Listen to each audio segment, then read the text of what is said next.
Coffee and Cream on Hail Varsity Radio with Andrew Rogers and Damon Benning. Lawrence was bumped, got it to go, and the opportunity for three. Down to 4 for Griesel. Backing his way in, shot up and good at the buzzer. And Nebraska on the road is going to head into the locker room up 5. Great first half by Nebraska. Wilshires get back up off the bench for Nebraska. Tominaga can't miss in the second half. Big Ten basketball has been great. Every night you get games like this that we have in front of us right now. And you wonder how Nebraska would respond after the big win. And the answer has been in a big way. 3 to shoot. Griesel, floater, hits again.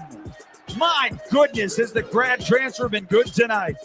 Winners of 3 of 4 on a double-digit victory on the road over Rutgers.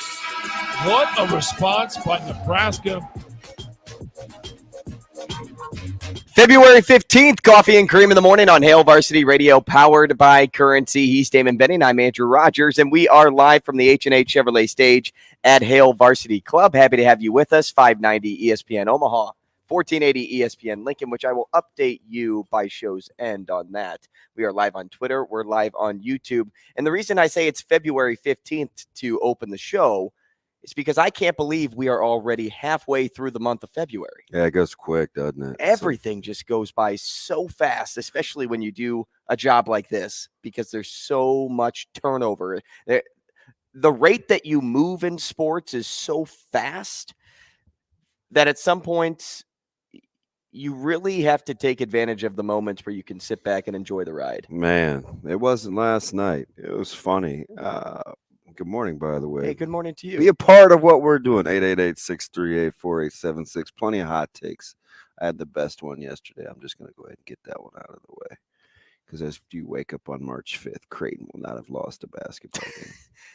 It's the greatest take ever. How about Joel when he said, I kind of want to take you up on that, man, but you did want to place a side bet. Hey, and I knew full well last night was going to be the sweat. Yeah.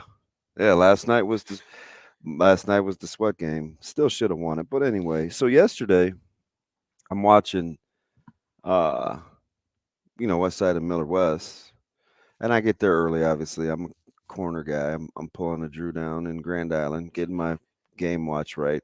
So I had a decision to make. Okay, so I have to ask myself, okay, am I going Nebraska first or Creighton?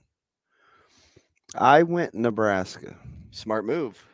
Because I felt like, so full disclosure, it's my alma mater, but do you know why I chose Nebraska? I felt like it would command less attention. I was about to say you chose Nebraska because you would feel like you would have to focus more on the Creighton Providence game just because that is the correct. Superiorness. And I say that it was close. The line was 1.5. Nebraska's got as high as 14. I was like, okay. So at the very same moment, catty corner from me is one Alvin Mitchell. So Fita's got his Nick. So Alvin's got. He sits in the same spot as well. He is diagonal from me in the gym. Doesn't bother anybody. He minds his own business. He barely talks, especially if you don't go sit by him, he's not talking. So he's on his phone too. He's obviously watching Creighton. CJ and Caleb are both playing our other kids. He's obviously watching a different game than I am. Can you just tell by reactions? His mannerisms were body language were completely different from mine. Now, granted, Creighton started earlier. Okay, they started earlier. I get it, but man, we were two different people dialed into our phones as we're watching a high school basketball game that our kids are supposed to be. He's actually being a parent. I'm trying to work because I know.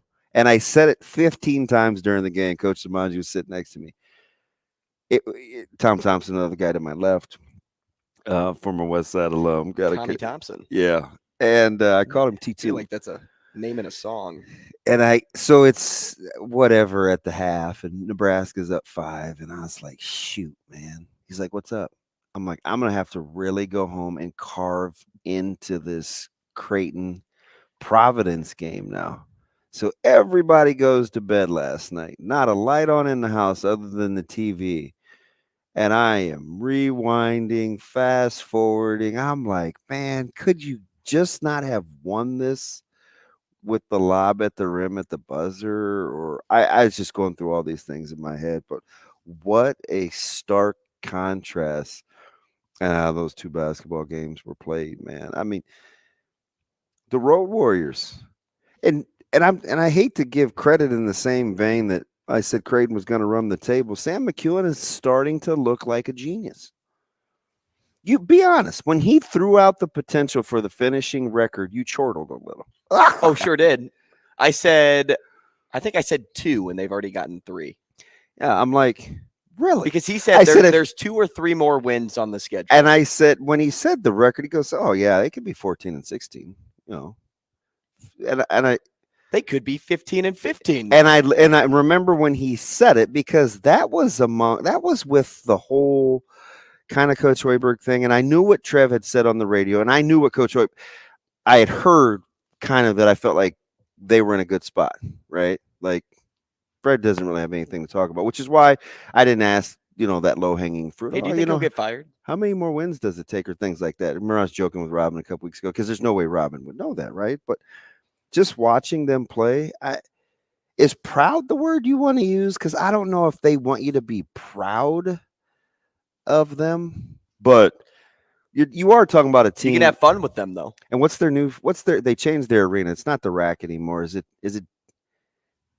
I think it's Jersey Mike's. I'm going to blow. Is it Jersey Mike's arena? That sounds right. Okay. So then you're watching this game unfold, and it always looks dark and it's ugly there anyway. And it is. Nebraska gets out to the lead.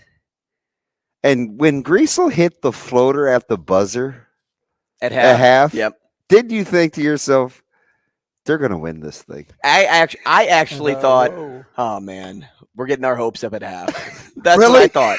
Because it seemed like throughout this game that even though Nebraska was shooting the ball well, and especially when CJ Wilcher hit the 2 threes early, you were probably like, oh, here we go. Well, and I thought, man, they're teasing us, right? And it's easy to feel that way sitting at home watching this game. As other Nebraska fans out there were probably thinking similar things, like, oh, at what point is Rutgers and the so-called environment of Jersey Mike's? No, they didn't so-called. They're 14-2 in that bad That's what I'm saying. When is that going to take over? And as the half progressed and you get to that floater by Griesel and you have a 2-bucket lead, you're like, yeah, what was it? It was 40-35 at the half, right after the floater. And you're thinking, hey, did you get it where did you have some warm fuzzies? Well, I was watching Creighton on the TV, and I was watching Nebraska on my phone, and I'm like, man, 40-35, that seems like a A lot of points. It for seemed like Rutgers too to many. allow. Hey, listen, it seemed like too many points for where Nebraska was at. And so because of that, I thought, there's no way the second half looks like this. Uh-huh. And you wonder when the mistakes will sort of come, whether it's Wilcher turning the ball over, whether it's Tominaga doesn't have his night in the second half, whether it's, the full court pressure by Rutgers is going to cause some frenzy, which it did. Yeah, It Nebraska really won did. with 14 turnovers. Right. I think and they broke Lawrence the had 5 pressure. of them. But they, even after 2 turnovers, because of the runs Nebraska went on, because of the threes Tominaga made, it gave that buffer room to allow you to turn the ball over and say, hey, even though we messed up these first 2 times, well, we beat you the third time. Dude. And we're still ahead by 6. How about Nebraska's ability to answer like those little mini runs, like big shot? Rutgers hit the little step back too. I think it was Hyatt maybe. And I think it made it 43, or 43, 42 or something like that. And Nebraska comes down and banks the 3 right off the bat. And you just felt like, and it happened a couple of times, especially through the low 50s. And you're like, Nebraska isn't going anywhere. They're going to hit big shot. The 3 from Wilcher from the top of the key, it was the perfect no. Yes. No. Well, he just stepped into it in rhythm too, so you felt a little bit better about it. But I just think their ability to answer big shots. They made, I don't know, 7 out of 10 or 7 out of 9 down the stretch. They were good from the foul line. And here's the weird thing. Remember yesterday we were talking about culture, and I'm not going to harp on the culture thing. Like, I'm going to tell you that because we were talking about it with Coach Bolt. Mm-hmm. As competitive and flexible as that lineup is going to be, right? Whether they want to play gorilla ball or small ball, or you got a 1 and 1A at the front of that rotation Friday, Saturday. You got multiple pieces in the back end. You have to be cool with knowing your role, right? Because some days it may not be your night. And you have to be okay with that, because culture, we're in a culture where I cheer for the man next to me. I'm going to do as my coach says. This is the epitome of leadership, all that good stuff, right? Who were we hyping up just Monday after the weekend? They may have found something in who? Keita. Oh, right? Tominaga. Yeah. No, Keita. Oh, Blaze. Yeah. How many minutes did he play last night? Not sure. I'll tell you right off the bat, 4. So he went from that scrappy player that made some big the guy that everybody was lamenting about, and hey, here he comes, like to 4 minutes. Now, coincidentally, who's the guy that went into the starting lineup and we're like, oh man, you can't play him that much. His last start, he only played 11 minutes, even though he was a starter. Then last night, he's like Johnny on the spot. It's Sam Hoiberg, right? You cannot have guys do that, being ready on demand, without believing in what you're doing. Trust me when I tell you. People subscribe to the, hey man, I got to be ready when called upon. Hey man, I got to be ready when called upon, until there's stretches where you're not called upon. Right? Then it's not cool anymore, right? Right. And Nebraska just kept finding a way to answer. And I was like, they may have something. But I'm not that guy that, over time, I'm not sure this is how sustainable. But I don't. But you know what? I didn't allow myself to get into that. I'm like, you know what? For what this is absolutely amazing. Especially when you talk about knowing your roles. I got into this fantastic basketball discussion yesterday with Jacob Padilla off pod after we did high school hoops, and we were talking about how in 3 weeks Tominaga's gone from polarizing whipping boy to he's the man, and they're continually saying the Japanese Steph Curry on broadcast, right? Which still doesn't quite sit well, but I mean, whatever, right? It's like, if he embraces, hey, whatever, right? I mean, we have an Asian Wyatt that calls us, so I'm cool, right? But it's like, oh, he's self-glossed too. Hey, me. Don't blame me. So, and it's like, so what Padilla was saying to me that I'm totally on board with, that, basketball heads will tell you, his understanding of that offense and where he needs to be on the floor, as opposed to just running around, chucking up threes. It's slide into this opening. Hey, I'm being overplayed. They want to crowd me because they know I can shoot. How about him moving without the basketball? I was going things to say, like that. I was Like going to say the same thing. It's vastly different, and he had a couple of little slips last night. He's always on the go. Yeah. If you watch him on an offensive possession, you're probably following the ball. But if you look off ball, there's not a lot of times you see Tominaga standing around because he knows in order to get his shot, he has to move. They're not just going to leave him hanging on a wing. They're not going to leave him hanging in the corner. But he also likes to run the floor, whether it's transition or just in half-court play. He'll always be on the go because he wants the ball. And the best players in basketball, like the best shooters, have to create shots for themselves. Now, you can have help with off-ball screens, things like that. But for the most part, you have to get open yourself. Yeah, they're not going to hide in the corner like, don't pass to me, right? And I think with him, and he's playing off the general, who was really the general last night. The G and Griesel should have been for general. He only had the 1 turnover, the 5 or 6 assists. He's double digits in boards. He's double digits in scoring. He had the double-double. He's doing some good and things. He hit a couple of tough. So the little floater that he hit in the second half kind of quelled a little bit of the crowd wanted to get into it, and Griesel had the back down, the sucked out the energy. dribble, and he hit the tough shot, and you're like, He got it. another backbreaker answer. And how well has Sam been playing overall? Just controlling the basketball game. And that's been what's the things that we were saying in the beginning, right? He doesn't get sped up, right? He was controlling the tempo. He had the basketball on the string, and now if you're Rutgers, you're thinking, man, we got to be better than 28-61, but that may be who we are. But the 8 of 23 from 3, and it's not a good foul shooting team. Good transition to over to Creighton Providence.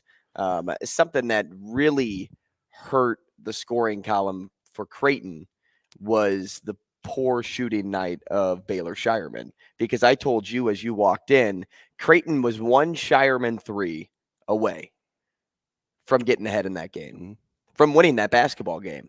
If he would have made that 1-3, yes and no. I mean, I'm with you. Different. I'm with you because there are times he drives me bonkers. I mean, full disclosure, right? It's like it's not always aesthetically pleasing, but some of that is just me, and I gotta get over myself, right? But there was so many little things. Listen, I'm not sure what Coach Mack and Miller and Russ, the staff is or Huss is saying about the movement of the basketball. But I've said this before. I said it when in Arizona, when they got beat by Arizona. I said it against Texas. There's something that happens to this team in crunch time. The basketball just gets sticky. Dribble. That's just not who they are, right? And I get it. It's contested and it's tough, but there were about 4 or 5 possessions. First of all, shout out to Providence for the double out of the inbounds play to get the ball out of Trey Alexander's hands. Right. I mean, it was right in front of the scorer's table. Because so nobody projects you to double. You're immediately in panic mode, right? Mm-hmm. You're like, oh, shoot, great coaching man. by Cooley. Nice little adjustment. That moment right there, I would say Cooley outcoached McDermott on TA doesn't panic, right? One move, then it's to Shireman. They still had a good look at that lob at the rim. And I know Kaluma wants that one back. Right. Because I think some hands mixed in there. Yeah, but didn't really get a good grip on it. He's capable, right? So then there's that. And they run it all the time. And Nembhard, listen, he was reading it well. The little 2-man game, call comes, he gives the high ball screen. Providence decides they drop. They roll with Kalk. Nembhard he doesn't get buried, but it was too many dribbles at the rim for him because he didn't get the one-hand scoop, which he's as good as anybody in America. You didn't love that. But then the and this is the guy that was arguing about the officiating in the Super Bowl, one play not costing the game. The bad entry pass to Kalk, the ball's stolen. Sharman comes down and commits the foul, so it's the double whammy. You turn the ball over on one end, you give up the and one on the other. Then the very next couple series, it's the dribble, Kalk, nothing there. Then Kaluma, the dribble, jump hook, comes up short. I'm like, that's not how they play. And there's only one player on that team that can play like that. That's just not how they play. Who's the one player on that team that can play like that? I don't love it, but are you going to say Sharman? No, I was going to say Nemhard. Yeah, because he's handling it, but not in the. They're not a. The more times this team dribbles in the paint. I know where you're going. He starts outside, gets in. Without gaining ground, the worse it is for them. And when you say dribble, stop. When Kalkbrenner had a couple of those down low, it was as easy as, hey, drop that right foot, go up with the left.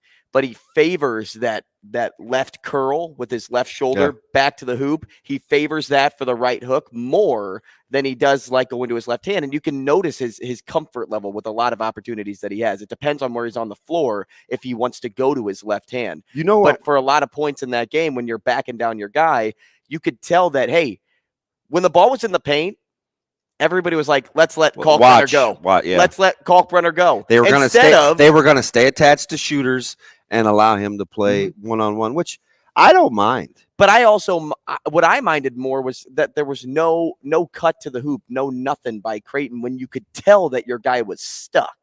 It's one thing if he's making ground like we were just talking about. There's another when you're just standing there like, hey, let's let Kalkbrenner do work offensively. Then when the shot goes up, where are you? Where are you? On the three-point line? What if Kalkbrenner misses? I know he doesn't all that much, but what if he does? An uncharacteristic. It's almost like, and I don't know, maybe Mac would have a different kind of answer, but it's almost like, because Kalkbrenner uncharacteristically had the 4 turnovers, which well, I got to tell you, man, errant passes down the stretch of that game. Oh, I know. Oh, my I know goodness. I know it. Errant and telegraphed. They were giving that game away toward the end. Do you know who they were fortunate to be in double overtime? Do you know? And I want to see him in person. And no, I'm not. Did you think Alexander should have had more touches in crunch time? Gosh, he's a momentum killer. I don't know. See, overall, great defense by Providence to stop everything. I'm not going to try to speak this into existence because I love Trey Alexander. But I want to go back to that conversation we had a couple weeks ago about most valuable versus most important. Somehow Alexander has to be more involved. I don't know how. Listen, it's way above my pay grade, but he's clutch. How many times did he quell momentum last night? At least a couple. Yeah, him and Nemhard kind of went hand in hand last night. And it's like, I know shooters shoot, but at what point do you look at how you're shooting the basketball and do something different last night? I don't know, but one guy I want to see in person. I just want to see how big who looks like a large human? How big does Hopkins look to you? Oh yeah. I mean, that guy. He looks like a stud, doesn't he? Him and Derek Walker, they kind of have. Well, I've seen D Walk, so I get it. But Hop looks like, I don't know. They look pretty similar. I don't think D Walk would walk around too much without his shirt. He might. I don't know, but he doesn't have like B-Hop looks like. Yeah, I know what you're saying. He may flex on you. I'll tell you what, though. D-Walk, too. I know, he's a meaty dude. That dude is big boy. And he was doing work last night. Rutgers needed that interior defense. If they were missing last night. There were just opportunities I felt like Creighton had to win. And, Alexander plays 49 minutes, not to be outdone by Hopkins playing 50. last night. I don't know, man. There's a lot that. A crazy slate of college basketball all around. We'll get into more of that in the next segment. Our poll question of the day, does Juju have the cred to troll the Eagles, yes or no? We'll get into that later on throughout the show. There were some great Valentines. Right. We'll talk to Michigan Lance, too, coming up. Rogers and Benning will be back in 5 minutes.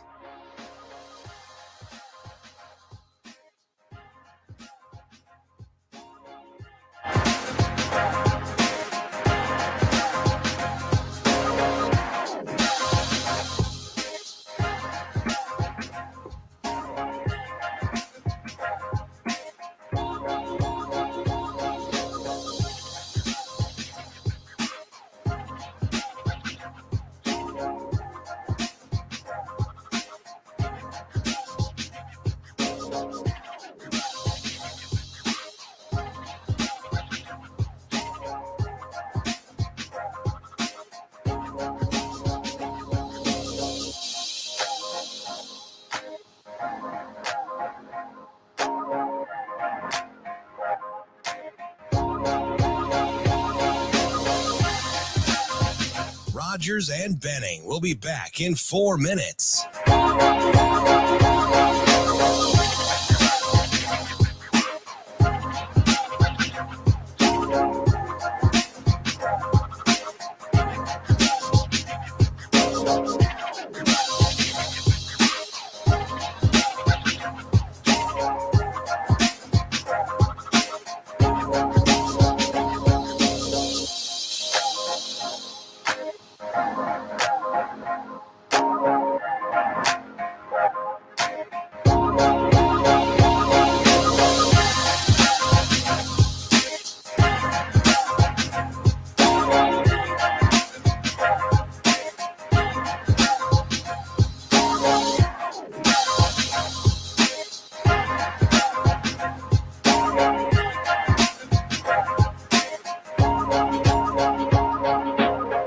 Rogers and Benning will be back in 3 minutes.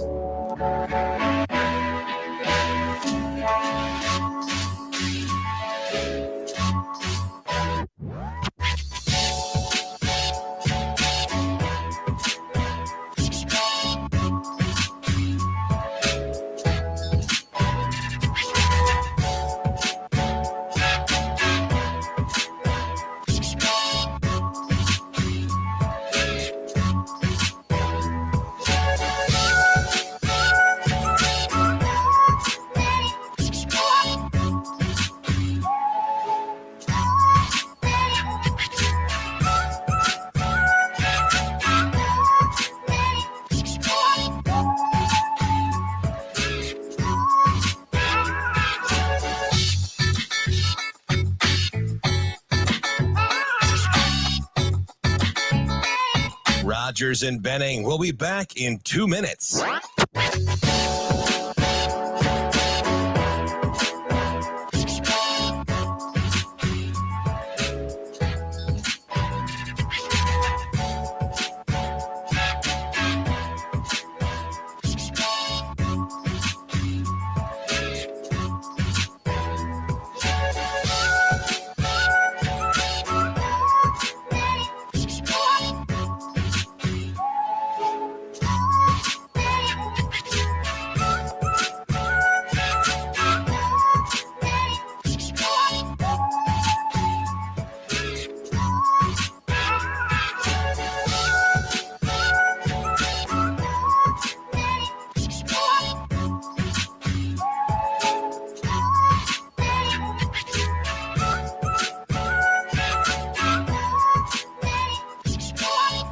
Rogers and Benning will be back in 1 minute.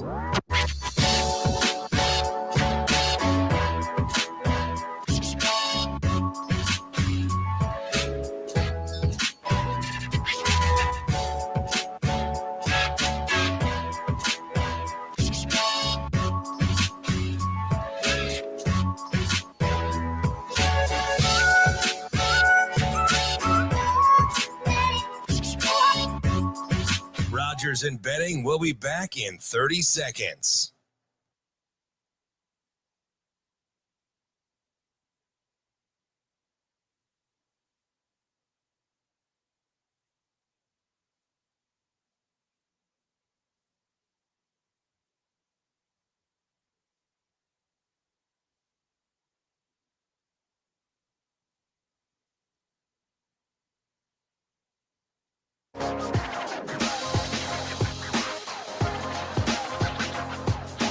Coffee and Cream with Rogers and Benning on Hail Varsity Radio. We're going to look up on March the 4th, actually the morning of March the 5th, and Creighton will have ran the table to close out this season. Agree or disagree? Define running the table. So I think they won't lose again when we wake up on March 5th. Interesting. Yeah, a lot of haters. Interesting. A lot of haters. Man, why did this quote come back up today? Let's take a peek into Andrew's crystal ball of recent history. We're going to look up on March the 4th, actually the morning of March the 5th, and Creighton will have ran the table. DB, there was you instantly said during the break, "Oh, my co-host pick on me." It's not what I said. It's not what I said. Yeah, my co-host is now going to pick on me. Context matters, and so do the words. I did not. I'm 48 years old. I would not say pick on. First of all, I don't know. That's a term you may use. You do. What I said was a child's vocabulary. Yeah, pick on is something. Listen, I'm not 4 today. Maybe tomorrow, not today. All right. What I said was we're going to look up on I March knew you two would be in cahoots because you're used to me batting 1,000. So when I make a mistake or I say something wrong, it's easy to pounce. That's a lot different than bothered you. You pick on me. Nobody's saying that. He got picked on. So, and the reason this got brought back up was I remember vividly about a week and a half, maybe 2 weeks ago. Yeah, about a week when a team from Florida ended up losing their very next game after I was high on them. FAU? And it was FAU. And the very next day on the show, DB goes, "Well, you're the reason they lost." I said kiss of death. You're the kiss of death. Hey, how about that and hater? then I said Marshall, Thunder, and Hurrdat. And you're like, "Well, they're not making the tournament now." How about that hater hockey dad, Jonathan Rich, saying, kiss of death, DB, kiss. He's such a hater. Like, when's the last time? You started, though. No, I didn't. I don't mess with that dude. Not with him, but no. The kiss of death. That's fine. But when's the last time he said, "Hey, man, good call," or "Hey, man, nice work," or "Hey, well done"? No, man, the dude is a hater. You get called that when you're wrong. Oh, I don't mind more that. Times than not, you're right. So not in this case. In this business, where you make some lofty predictions, you're gonna have to eat it sometimes. I'm with you. But I do. But I'm gonna make you eat it. Hey, listen, you love Drake, right? You're at the dinner you table love Drake, right? You love Drake, right? Yeah, I do love Drake. Keep that same energy, because like when I tell you that the Chiefs will beat the Bengals, or I'm absolutely certain, or I'll take this guy over this guy in this game, I want you to come back the very next morning and be like, "Man, DB, shout out. Shane, can you text him? Hey, text your secret lover at night, man, and be like, hey sorry. Find that clip where David said," and Shane's like, "Oh, I'm all over it, man." Even though that's not what I That is what you said, That Wiener. is not even close. Just like when subtly slide it in and keep it pushing, right? My man was like, DB, I can't show you love because I only love my dad and my mama. I'm sorry. Nice one. Hey, are you a lyricist? Hey, so it's funny. I can't even tell it on air because I told you off air, but we're gonna look up on see, this is what he does. I'm telling you, my man. I look up every day, all day, all long. He's got it down. He walked me through working with various co-hosts. I'm gonna stop giving you the benefit of the doubt after this morning. That's all I'm. I've said some wild stuff, and I'm gonna leave it at that. That's okay though. I embrace being wrong too. I knew last night was going to be like if I could just get past that game. Now I got to fret. I'm telling you, man. I'm watching how close this game is down the stretch, and I'm texting you. Bro, the line was like 1 and 1.5. It was 2.5. Which Joel Lorenzi did it end up being out. favored? It was Creighton was favored. Okay. Joel did tweet out that Providence was 34-1 in the AM. Yeah, I know. And so he was like, "I'm not really sure why Creighton is the favorite. Did you see his tweet back to me? Because I did. I gave him the gif of the guy kind of yawning. Like, yeah, nothing to see here. Oh, I liked his tweet. And my man subtly came back with, I hear they're blaming you. Are they? I don't know, man. I don't believe. Do you believe in jinx? I'm not superstitious. Yeah, I believe in a jinx because you called me out for a jinx. I don't, but I'm just talking though. Like I don't like that's not in my heart of hearts. I'm just messing with you. Whatever you preach, you don't believe. No, I'm just messing with you though. At that point, I mean, you went out on a limb. FAU isn't that good. No, I said they were playing well at the time. Yeah, they were like 20 and 1. I don't mind when you take a shot. Like take a swing at it, right? Like I'm not gonna. I didn't get knocked down. They're still 25th in the nation. No, I know. I hear you. No, they're still not good, but sure. Well, yeah, they're not. They're not any of the other top teams in the. How many more quad wins? How many more quad 1 wins do they have than Carolina? Any? How many more quad 1 wins does Nebraska have than Kentucky? 1. You're supposed to let me guess. Sorry, it took too long. It's like so that means they have 2 more than Carolina. That is correct. What is Carolina? 0-9 now? Hey, you're lucky I don't cuss because I want to say something so bad to you right now. But it won't sound cool. I'm one of those guys that, like, when they get mad, I have to immediately jump to fighting. Because if it goes to, like, trash talking, you're going to be like, man, this dude's a gump. You jerk. Hey, you can call me a jerk. I call you a jerk sometimes. You clown. Yeah. You laughed at me. What did I say yesterday? And you go, you're so ridiculous. I'm just going to make a t-shirt of all your sayings. Yeah, I did. And you're like, nobody would get it. And I said, that's the point. Because it's whenever you walk around, what did I say, what you're saying. What did I say? I was mad at Shane, and I think I wasn't mad at Shane. Was I mad at you? I think I called somebody a name, and you go, you're ridiculous. Was it the Richard head? No. Was it something different? Relax over there, half pint. Was it nicer than that? I can't even remember. I just remember saying, I'm going to make a t-shirt because you could literally take words out of your mouth and put it on a shirt and people would laugh. Yeah. And you don't even have to cite you. Like, I don't even have to, my works cited page doesn't even have to say Damon Benning on it. Oh, people will know. Hey, we were coming home from the game yesterday, basketball, and we missed our mornings with Micah, but he said something slick in the back seat.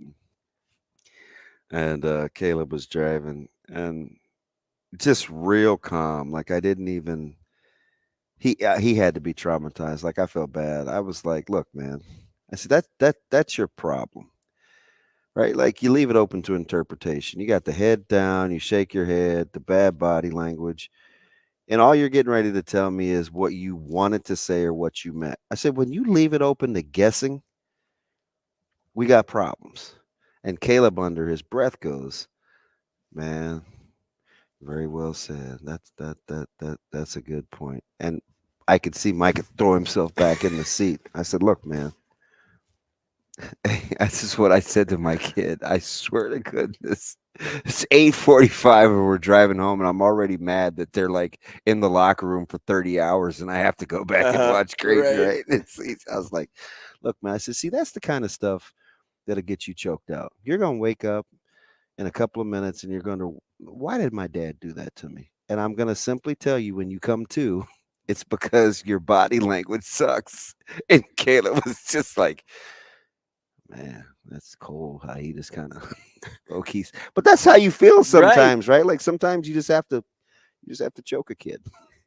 Hey, let's go to line 1, Shane. We'll take Michigan Lance's call now. Lance, good morning, man. Got about a minute and a half. What's up? Man, good morning. Hey, college, Andrew, young, so I hope they picked up on what you saw until the college basketball. But UNDB. Hey, Michigan Lance, hang on. Michigan. Hold that thought. Call us back. We'll get you first call coming out of the break. Okay, you want me to call back? Or yeah, because you're breaking up. Call us right back. We're going to take a quick break. Come back in 4 minutes. Perfect. I think I want to hear this. Perfect. So is that cool, Lance? Well, he's off now. Oh, thanks. He hung up. Listen. Hey, so I was telling Terrence last night, I was like, hey, he said something about the hard outs or something like that. And I said, hey, like, however many percent of the time I said, I'm like, Andrew and I, he's like pointing at the clock, like, 1 minute, 30 seconds. You will get bounced with these hard outs. Hey, later on in the show, I'm going to bring up a prompt that, sparked my interest in an article Mitch Sherman wrote about a week ago in regards to Rule's next big find. We'll get into that. We'll talk to Brian Christopherson at 8 o'clock. We will talk to Andy Kendeigh at 8:30. We'll talk to Evan Porter, Omaha baseball head coach. We'll talk to Ed Servais, head coach over at Creighton. We're getting all the baseball in this week. And then we will play two for you to close out the show. Man. All of that and more, but Michigan Lance up first. Next. Rogers and Benning will be back in 4 minutes.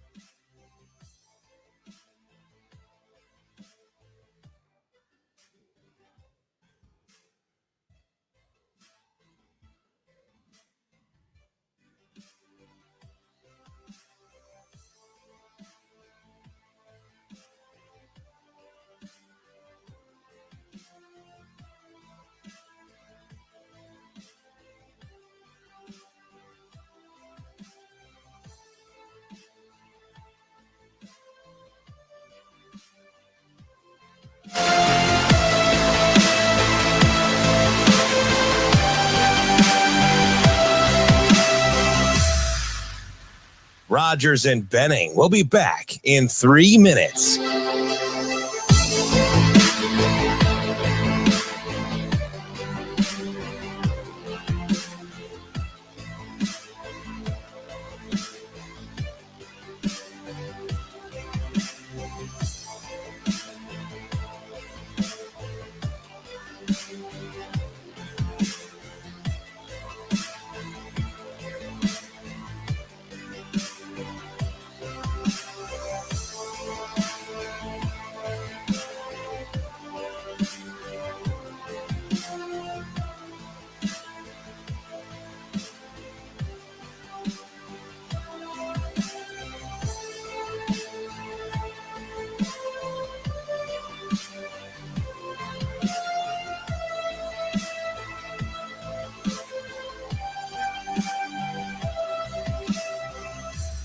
Rogers and Benning will be back in 2 minutes.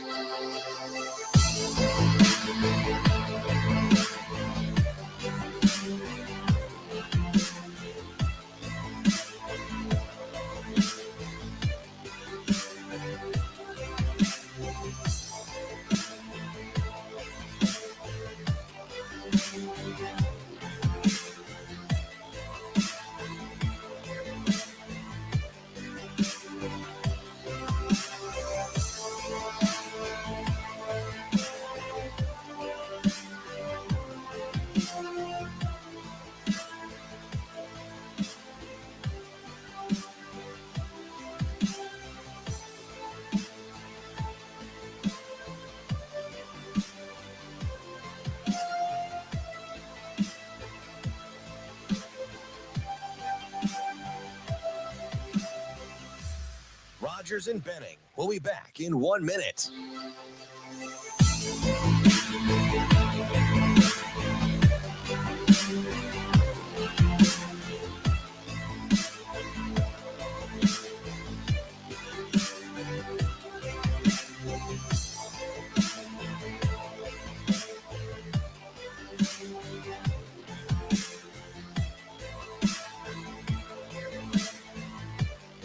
Rogers and Benning will be back in 30 seconds. Alexander shot seeking down the lane, off the window and in.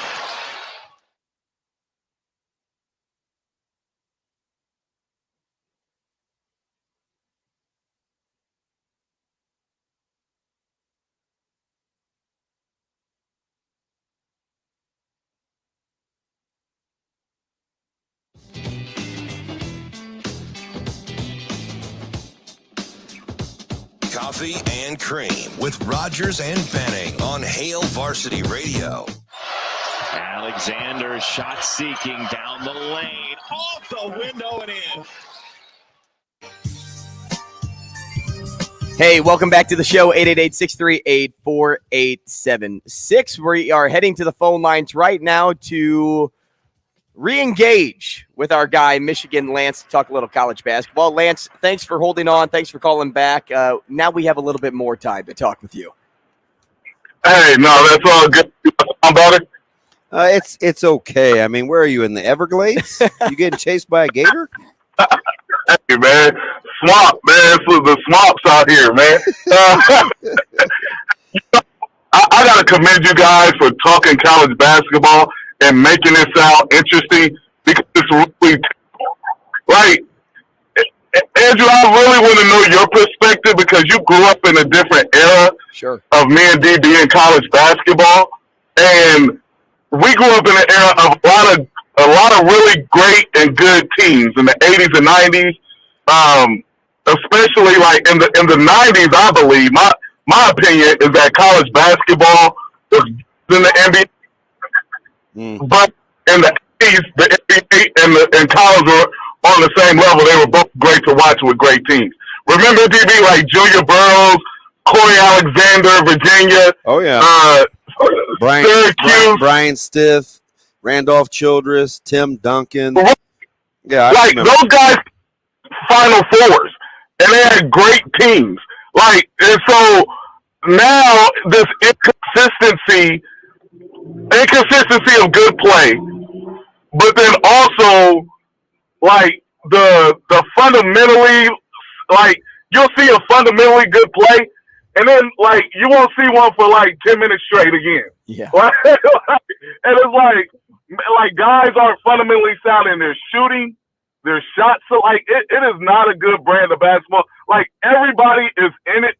Like Nebraska's not out of it. Despite their record, they're not out of it. They can actually go on a run in the Big Ten and it wouldn't be a surprise. Like, you know what I'm saying? How about Nebraska having the ability to not be in the play-in game?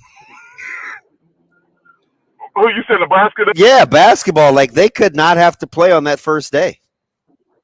Right? Yeah, like that. Yeah, that record. Look how like even Creighton went on a run and then they come back. Like it's just mind-boggling to me. It's not mind-boggling. Like we talk about bigger and faster, stronger in this era, right? Of athletes, but you know what? Is it better? Like people's fundamentals, the fundamentals are just out the window. So somebody will say, like, well, Larry Bird couldn't play in this day. No, there were athletes when Larry Bird played too. Larry Bird wasn't a terrible athlete. He was a good athlete. He wasn't great, but his fundamentals were just as good, or if not better, than his ability. You know what I mean? Like, and so hey, can you imagine Larry Bird getting to play iso ball like Luka just to make decisions? You couldn't play like that in the 80s because it would be frowned upon. Larry Bird would be a killer handling the basketball like Luka does playing hoops with iso ball. He would. He'd go for 30 and 10 every night. Yeah, and he averaged like 6 or 7, not even handling the ball. Mm-hmm. So when people talk about this, like you said, this greater era of things, like I don't know if it's greater. Athletes are better, but the consistency is way down. The fundamentals are way down. Somebody is 60 and it's going to 5 games of scoring 15. Like, it's crazy. So, Andrew, what have you seen? I don't know if you watched a lot of college basketball. Like, you missed out on a good time, man. Thanks. Rub it in. Man, this is hey, man, this is tough to watch. Like, hey, man, yeah. It's yeah, you know, I'll add this because I appreciate it, Lance. I told DB this during the break. I said, you know, in regards to a lot of teams in college basketball, in regards to a lot of teams. It's almost like you have to alternate who shoots the ball. You were talking about Creighton. And I was talking about Creighton because they have 5 really good players on the floor, and you wanted more touches out of Trey Alexander. But it's like, well, when does Nembhard get his? Well, when does Shireman get his? When does Kaluma get his? When does Kalkbrenner get his?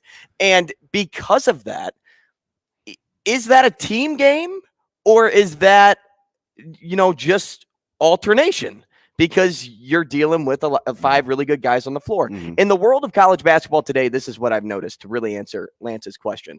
The best player on the floor, or best 2 players, because a lot of teams have 2 really good players and then some more role players. Those are the guys that are involved in every single possession.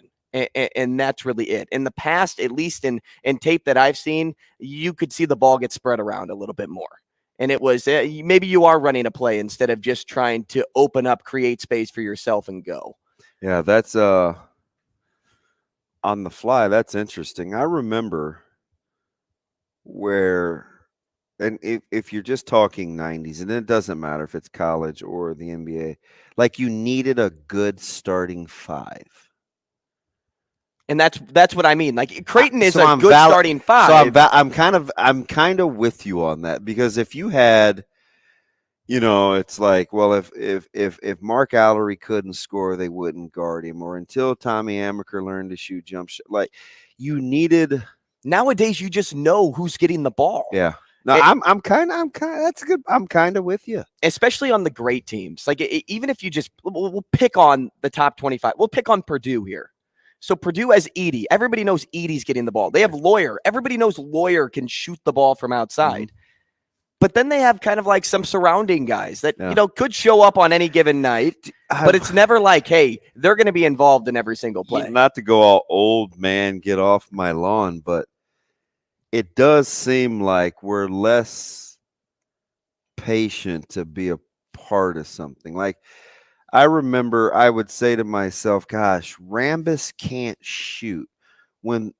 If you're gonna play them and Maxwell gets to play defense the way that he does for the Celtics, the Lakers are going to struggle. You have to find a way to this is what I used to say to myself, get Rambis some early paint touches just to score. And they had Kareem, Magic Coop, Byron Scott, and I'm worried about them taking advantage of a weak link. It's like, the Sixers had, with Moses and Cheeks and Andrew Toney, and we lament now over like a big 3 in the NBA. Like that's a big deal. The Celtics starting 5 in the 80s. Because I was just thinking about Bosh, Wade, and LeBron. The Celtics starting 5 in the 80s could all be in the Hall of Fame.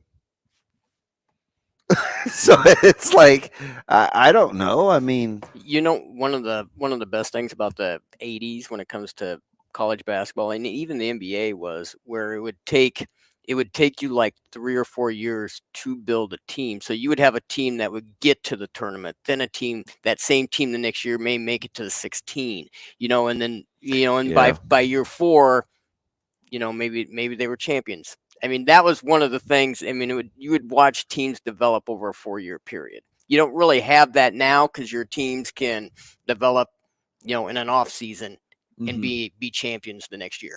Yeah. Well, actually, though, is that double talk if I say I kind of like the ability to reboot on the fly, though? In regards to players? Yeah, like a basketball or even a football team. Look at what Nebraska did with their schedule. Right. Or their roster. Right. Like they I know where you're getting at there. So I kind of liked, because I don't want you to be stuck either. No, and are you going back to college here now? Yeah. Yeah. No, I'm with you there. We like to see the new guys. We like to see the young guys that I don't like to follow the transfer portal. Do you? No, it's too messy. It's a lot. When I say messy, it's information. It's a lot of information. It's a lot of following along. And if you miss a day, you could really miss 3 guys that sign with your team. Yeah. And now you're trying to play catch up. But for the most part, I don't hate the reboot either. I really like the idea of, hey, you don't have to stick around in college all too long to make that next step if you so choose, if you're that good. because there's always going to be another guy that's that good next. I'm just looking at Cherokee Parks, Thomas Hill, Antonio Lang, Bobby Hurley. I mean, Grant Hill, Christian Leitner. Like there's not a lot of weak links there.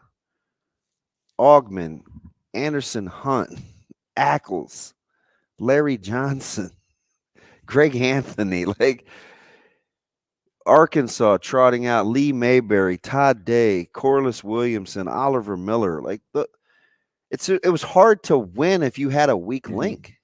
I remember I was mad one time with Carolina when I felt like Pete Chilcutt was their best. No, this is way dating you, but I'm like, Pete Chilcutt is their best player. Like, I don't think we have a chance. Hey, Lance chimes in on YouTube just to follow up from our conversation, which, Lance, we appreciate the call all the time. But he said, Andrew said, Creighton guys need to get their touches. Everyone got theirs in the 80s and 90s. What's the difference today? How would you touch on that? Style of to today? It's definitely styles of play, because now I don't know what happened, but if you ask like basketball heads, like you could play in the 80s and the 90s without your point guard being able to score the basketball. He was a distributor.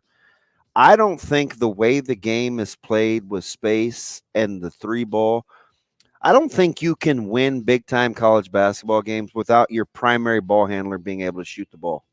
So if your primary ball handler doesn't have some sort of scoring capacity, he doesn't share it to get everybody else involved. We appreciate the calls, 888-638-4876, if you'd like to get involved because you spark conversation here on the show. Next, we're talking to Brian Christopherson. Stick around.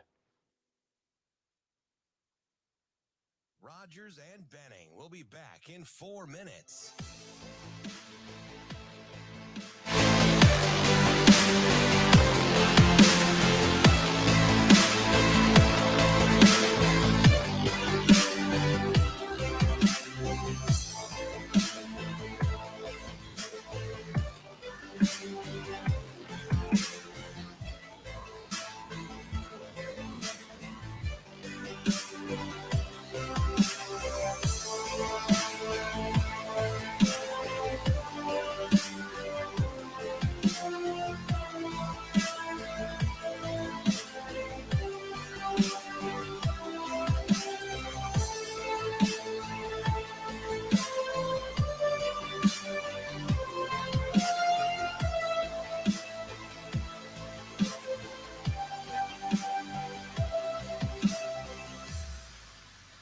Rogers and Benning will be back in 3 minutes.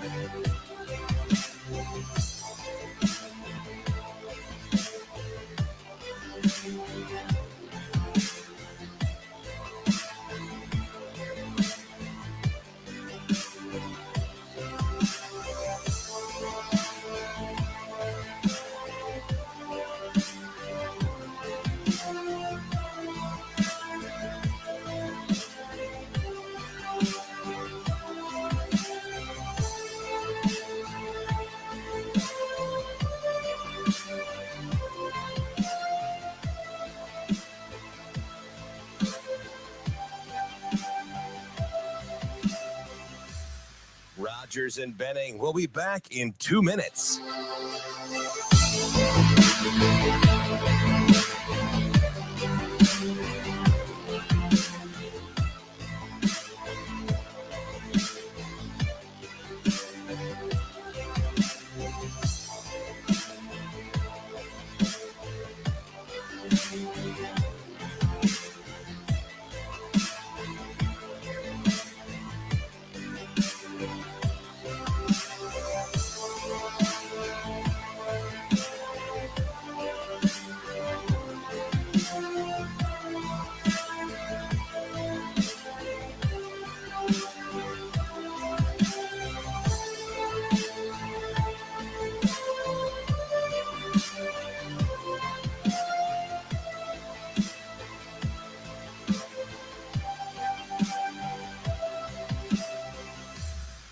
Rogers and Benning. We'll be back in 1 minute.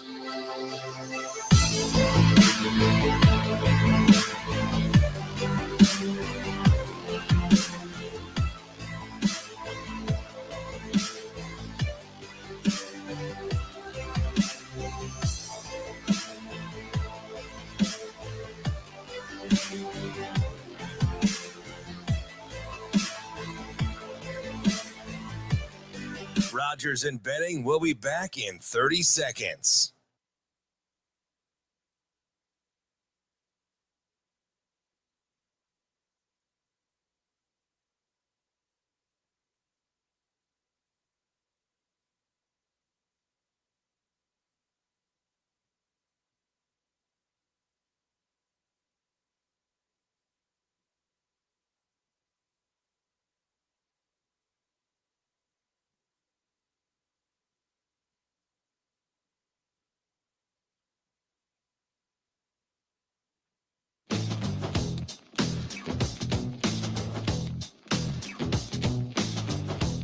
Coffee and Cream on Hail Varsity Radio with Andrew Rogers and Damon Benning. Hey, top of the hour here on Coffee and Cream in the Morning on Hail Varsity Radio, powered by Currency. He's Damon Benning. I'm Andrew Rogers, and we are live from the H&H Chevrolet stage at Hail Varsity Club. Check your watches. It's 8 a.m. Are you on your way to work yet? Because if so, you should be tuning into the show because we have Brian Christopherson on now. Brian is the senior writer for Husker 24/7, and we always appreciate his call on Wednesday. Brian, good morning. Hey, guys. How you doing? Good, BC. Did you have you allowed yourself to kind of soak up the fact that you're that the Twins could be pretty good if they stay, I know, healthy? They're one of my teams to watch because I like what they kind of tried to do in the offseason. What do you think? Are you going there, or are you like, this isn't 91? I'm tilting toward optimism right now. Carlos Correa failed enough physicals to get back to us, and that helped. But the Twins actually have a deeper rotation than they usually do. So for those who are doing their over/under bets, factor that in. I think they could be a mid 80s win, late or high 80s win type of team, but maybe that's being a little too bold. I don't know. Hey, Brian, keep it with baseball here just real fast. Based on everything that you've been seeing within the MLB and the rule changes for 2023, what are you in favor of, and what maybe annoys you about some of the changes? You know what? I just got to be honest about it. I haven't followed everything very closely. So, I am a guy, I think Damon knows this. I have like the MLB package, and so I will watch my Twins pretty loyally. I'll probably watch 125 games. Yeah. But during the off season, I have to say, I do know some of the moves the Twins have made, but I turn off a lot of the other noise about it, and that's probably not being a good fan or whatever. So I don't know all the specifics of what they've done or what they haven't done. The thing that, I know they want to play quicker, right, and all that, but good luck is what I would say to that. Good luck. I just think baseball has worked itself to a pace where games are going to be 3 hours plus. It's not going to be a game that everyone runs to watch on their television set. It's just not going to be, but it is still going to be that game where people love to go to the ballpark and get up 3 or 4 times and go to the concession stand and come back, and a social sport. And there's nothing wrong with that. So I think I love watching baseball on TV far more than the general public, which is going to be hard to get back like they used to have. It's just going to be hard. Well, you'll shave. I can't wait to see a pitcher have to address the plate under 20 seconds with the runner on scoring. You shaved 20 minutes. This is great, right? With a runner on base and in a limited number of throw-over attempts to first base. I still think it's funny. Okay. BC, I think it was Alex Cora. Was it Cora that said the enlarged bases look like pizza boxes? Because the bases are they're a little bigger. I was looking for a pizza box GIF, and I couldn't find it, man. I think it's fascinating. Of all the rule, no shifts. I mean, how do you feel about no shifts, BC? Okay. I was starting to grow on the shifts. I was starting to, feel like, hey, it's part of strategy. You got 9 guys, position them wherever you want to position them. If you want to put 7 guys right of second base and knock yourself out, some hitters are going to love it. We're going to see some guys who couldn't hit against the shift who all of a sudden are, batting 290 again. So that'll be kind of funny to watch, but it'll be interesting to see those rules you suggested, how they really take and how they're enforced, and if they actually work as they hope they do. And I am looking forward to the pizza boxes too. So you guys clued me in because I wasn't paying attention to any of this stuff. So I was just going to turn it on opening day, and I'd see these and just pizza be surprised boxes as the bases. Yeah, and it would have been a nice little surprise for me. What's Domino's doing out there? Yeah, I'm just telling you, BC, without any shifts, man, Polanco's going to hit like 308 for you. I'm kidding. There you go. We'll take it then. That's a separate conversation that we'll get into. But let's take advantage of BC now, because all we're doing now is just talking baseball when he's so much broader in other areas. We won't pigeonhole you, BC. Hey, sorry about that. No, sticking with maybe shaving down on things. Nebraska is in the process of shaving down walk-ons for the future, and it was something that was I heard Mitch Sherman say this yesterday, romanticized, which I thought was kind of like a good term to use for that. We like to wax poetic. And the love and the affection for the walk-ons way back when, because you got a lot of use out of them, right? It worked. But nowadays they aren't seeing like a lot of that panning out. You get 1 or 2 here or there, but is it worth 40 or 50? What do you think? What are your thoughts on them shaving it down to a point to get it to where they want it to be? I'm fine with it. You got to run your roster the way you see fit as a head coach.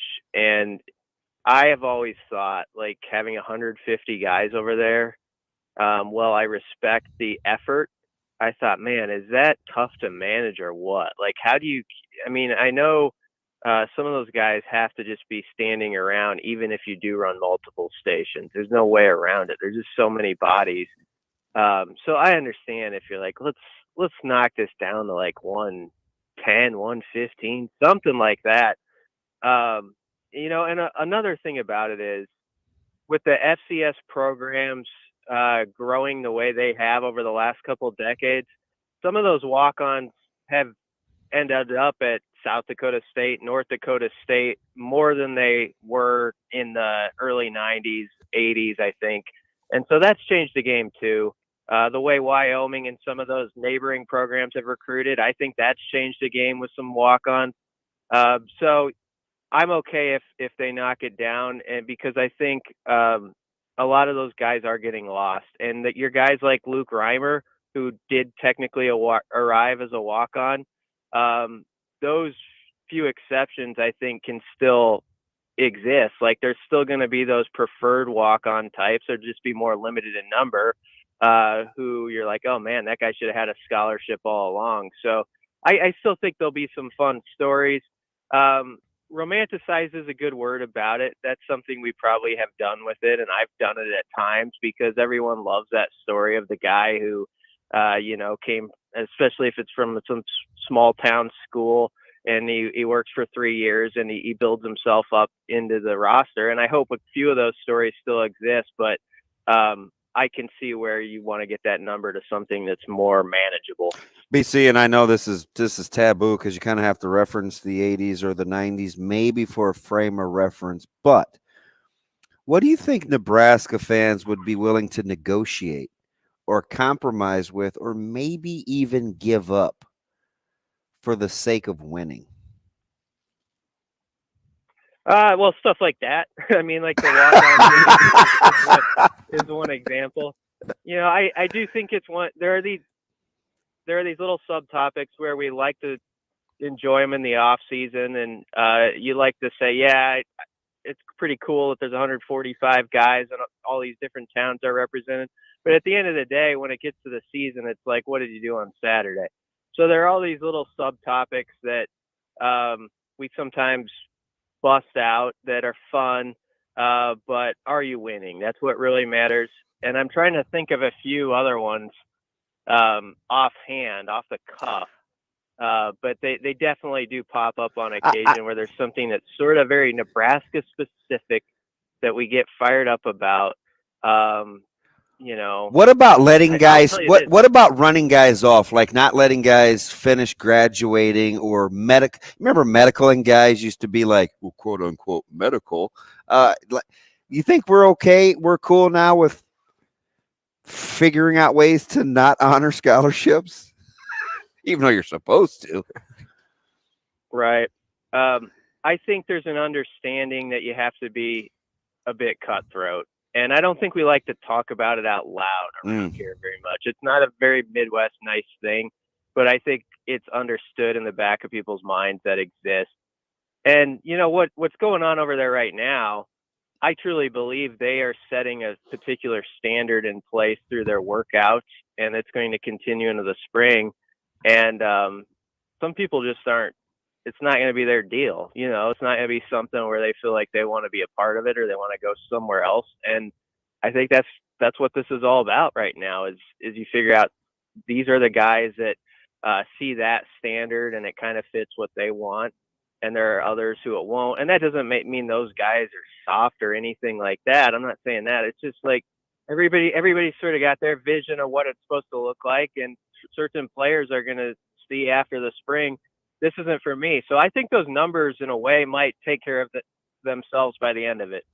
As we look forward to past 2023, the 2024 recruiting cycle that has hit the ground running, or at least Matt Rule and his staff have hit the ground running there and had already done that even when they were recruiting the 2023 guys. But as you kind of followed or finished up that point, I wanted to gauge your thoughts on this in regards to what they're trying to do. Have you seen them kind of stick to the same routine in regards to who they're bringing in for 2024 and who they're offering as they did for 2023?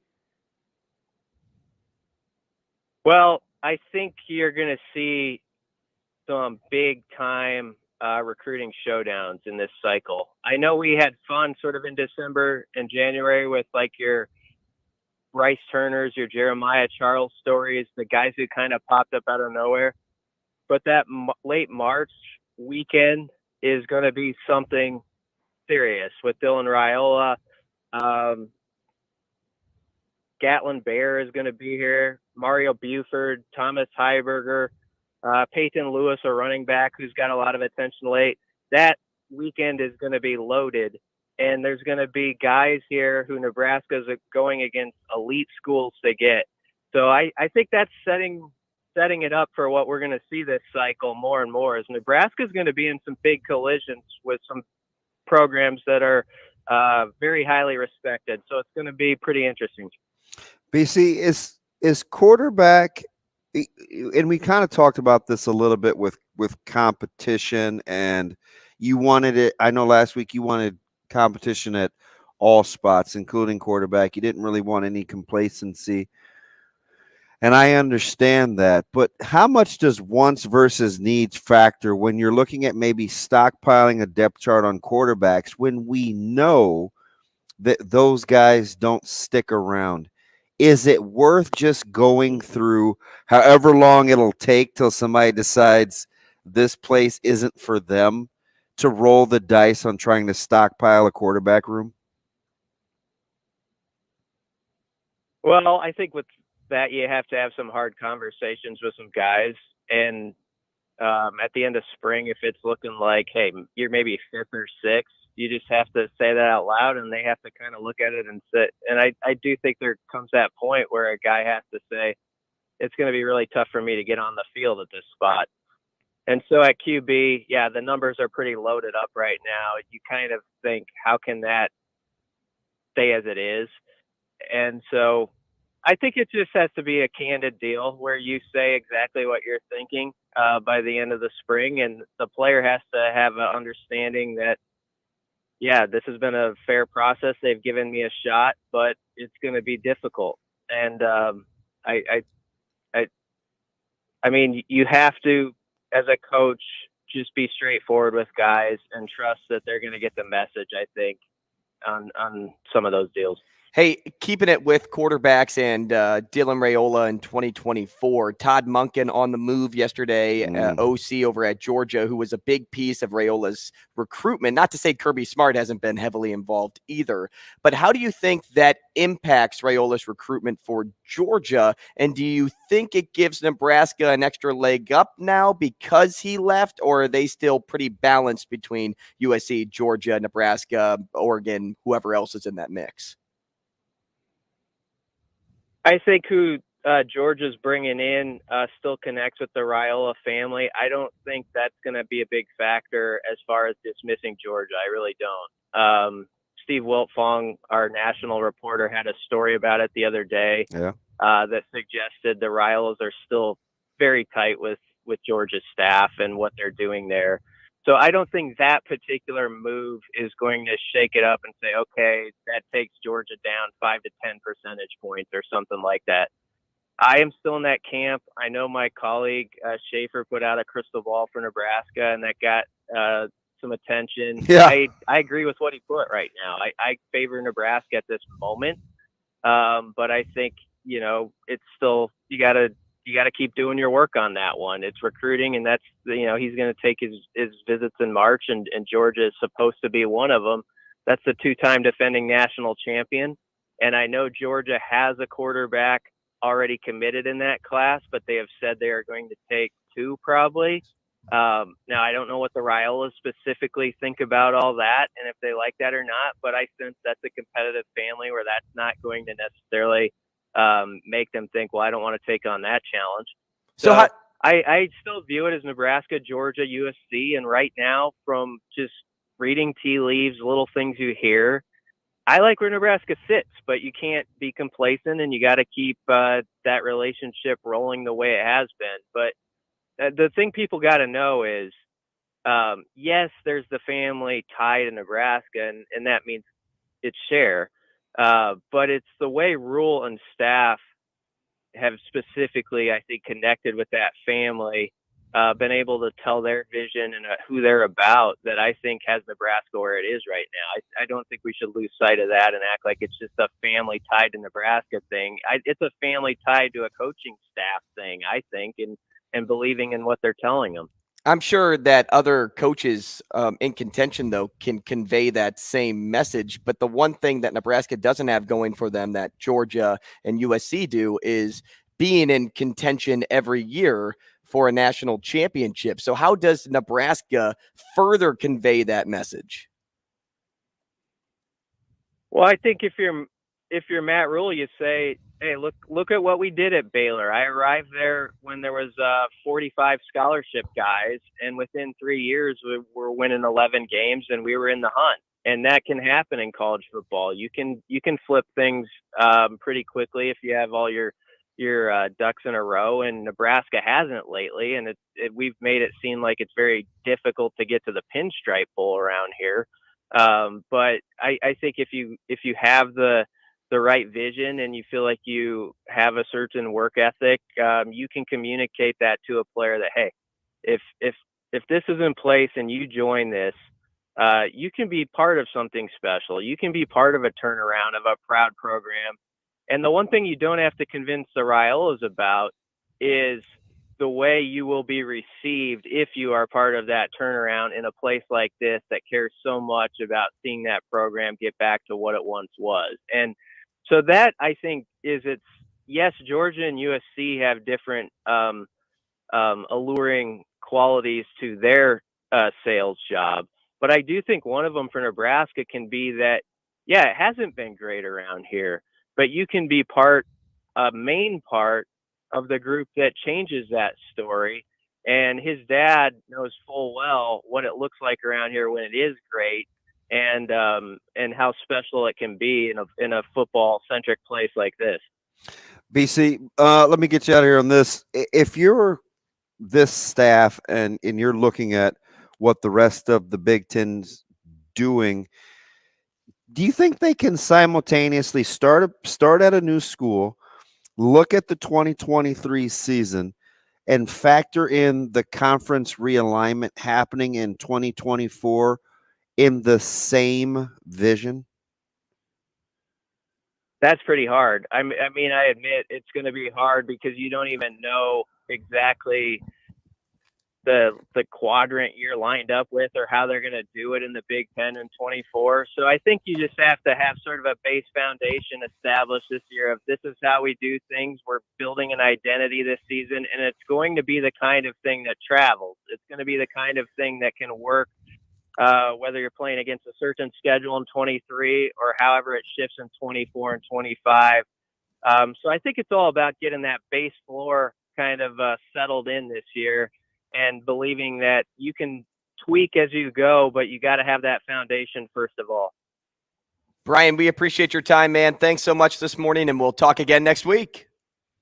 All right. Sounds good, guys. Thanks, B. That is Brian Christopherson at Husker247BC on Twitter. I kind of think they can do it in one fell swoop. I really do. Like, I don't know though. Can I put together can I start building my program, turn the roster over, and be ready for 2023 and 2024 on the fly? Doesn't it seem like that's what they're doing though? They make you feel that way. Is it a feeling or is it reality? That's what I'm It would be incredibly difficult, but in one vein, just think about this for a second. You're thinking about beating some new form of the air raid in Wisconsin, which you have no idea what it's going to look like. You think you have a good idea how Minnesota wants to play. Purdue's going to look extremely different. Vastly different. Illinois is going to look Illinois different. will look different, right? Iowa potentially could look different. Now, I know Brian is still there, but you have some new pieces, and you're a year older. And that was arguably probably the worst offensive line that they'll have in the last decade. That defense could even get better than they were. Yeah, which is going to be tough without Van Ness and Campbell. And, I mean, you're losing Moss, which is a stud in the secondaries. But it is Iowa, right? So you're like, okay, it could be plug and play. And then in the same vein, well, we could be going to this pod system. SC and UCLA are coming. We need to recruit. So I say the reason why I think it's hard is because I don't think you can fast forward to 2024, but you have to be building with long-term vision in mind anyway. But it's such a program and staff, and I heard Campbell say it again the other day, that talks about just winning the day, falling in love with the process of the day, and leave the big picture stuff to the staff. Right. It's going to be fascinating because it's going to happen quick. Recruiting for themselves. That's what I think they'll do regardless. I don't think they're going to try to recruit for the future and what it could look like. Whatever it is that fits them. They're just recruiting for what they want to do at Nebraska. Whether it fits the whole idea of the air raid or what, USC is bringing in or UCLA or whatever we're about to see in 2023, they'll sit back at the end of the day and say, we did it our way. And I don't want to be like Frank Sinatra when I say that. But I think there's I think there's a hint of the truth to that, though. That's because without divisions per se in a year, I'm a big proponent of I just doing don't think you just can't get distracted by that. You do you. If you let other factors play into your life, that's a T-shirt. You do you, boo. If you let other factors play into your life, now you're getting away from everything that you value. And Nebraska values, if they had a checklist of 5 things, they will never take those 5 things off. They may add to it, but they will never just take like their values the core off. 5? Correct. Yeah. I'm with you.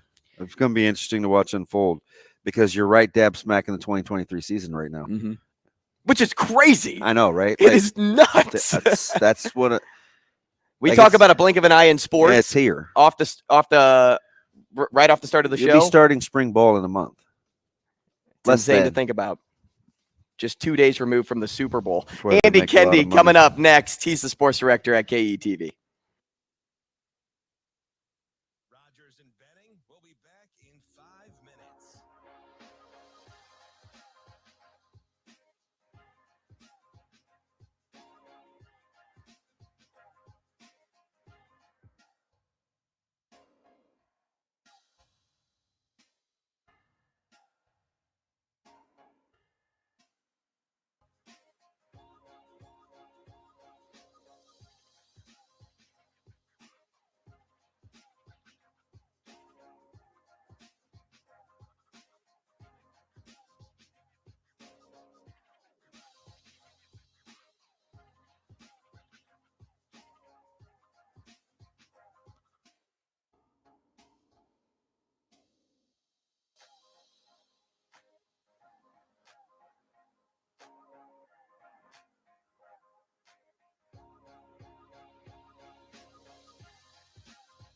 Rogers and Benning will be back in 4 minutes.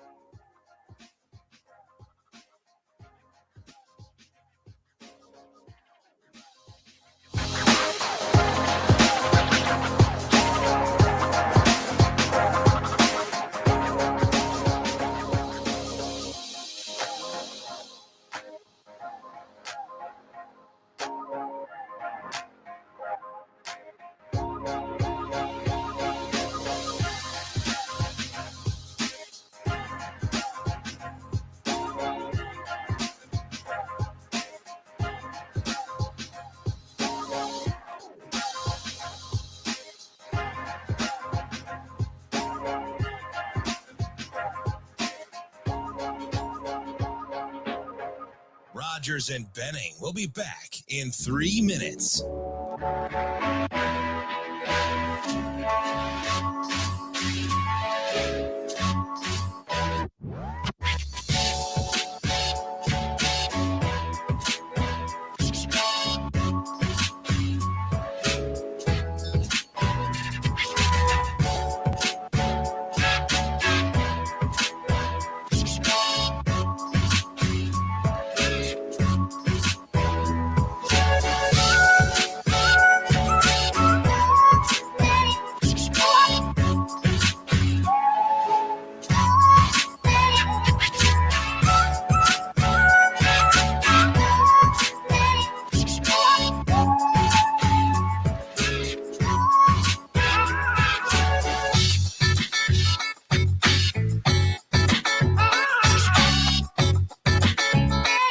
Rogers and Benning will be back in 2 minutes.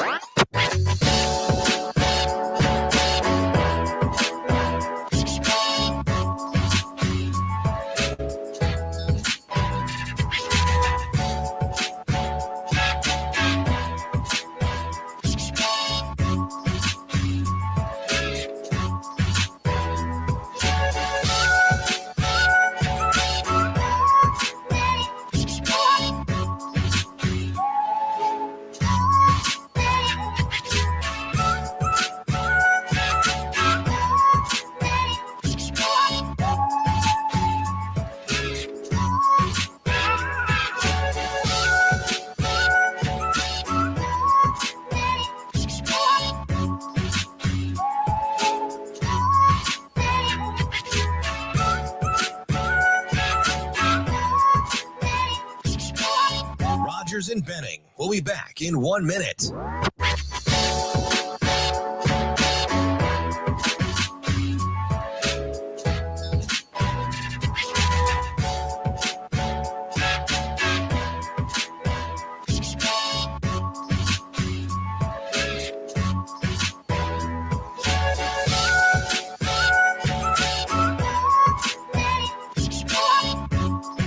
Rogers and Benning will be back in 30 seconds.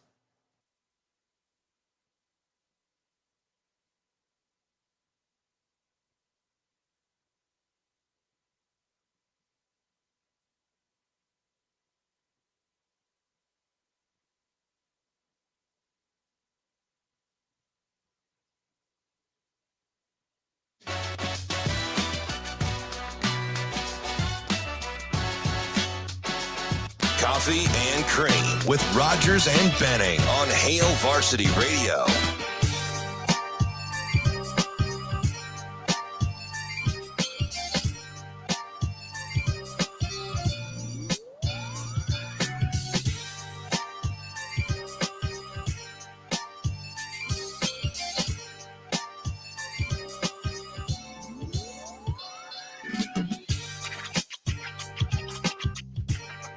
Joe, why is DB like just not here, even though he is here on the stream? That's That awesome. is so weird. Hey, that is Look great. at that. That's awesome. Like you're invisible on the stream. This is crazy. I love it. Well, DB's here, and Andy Kendeigh also on the line. Andy Kendeigh is our guy over at KETV, the sports director over there, and we love talking to him every other week. Andy, good morning, man.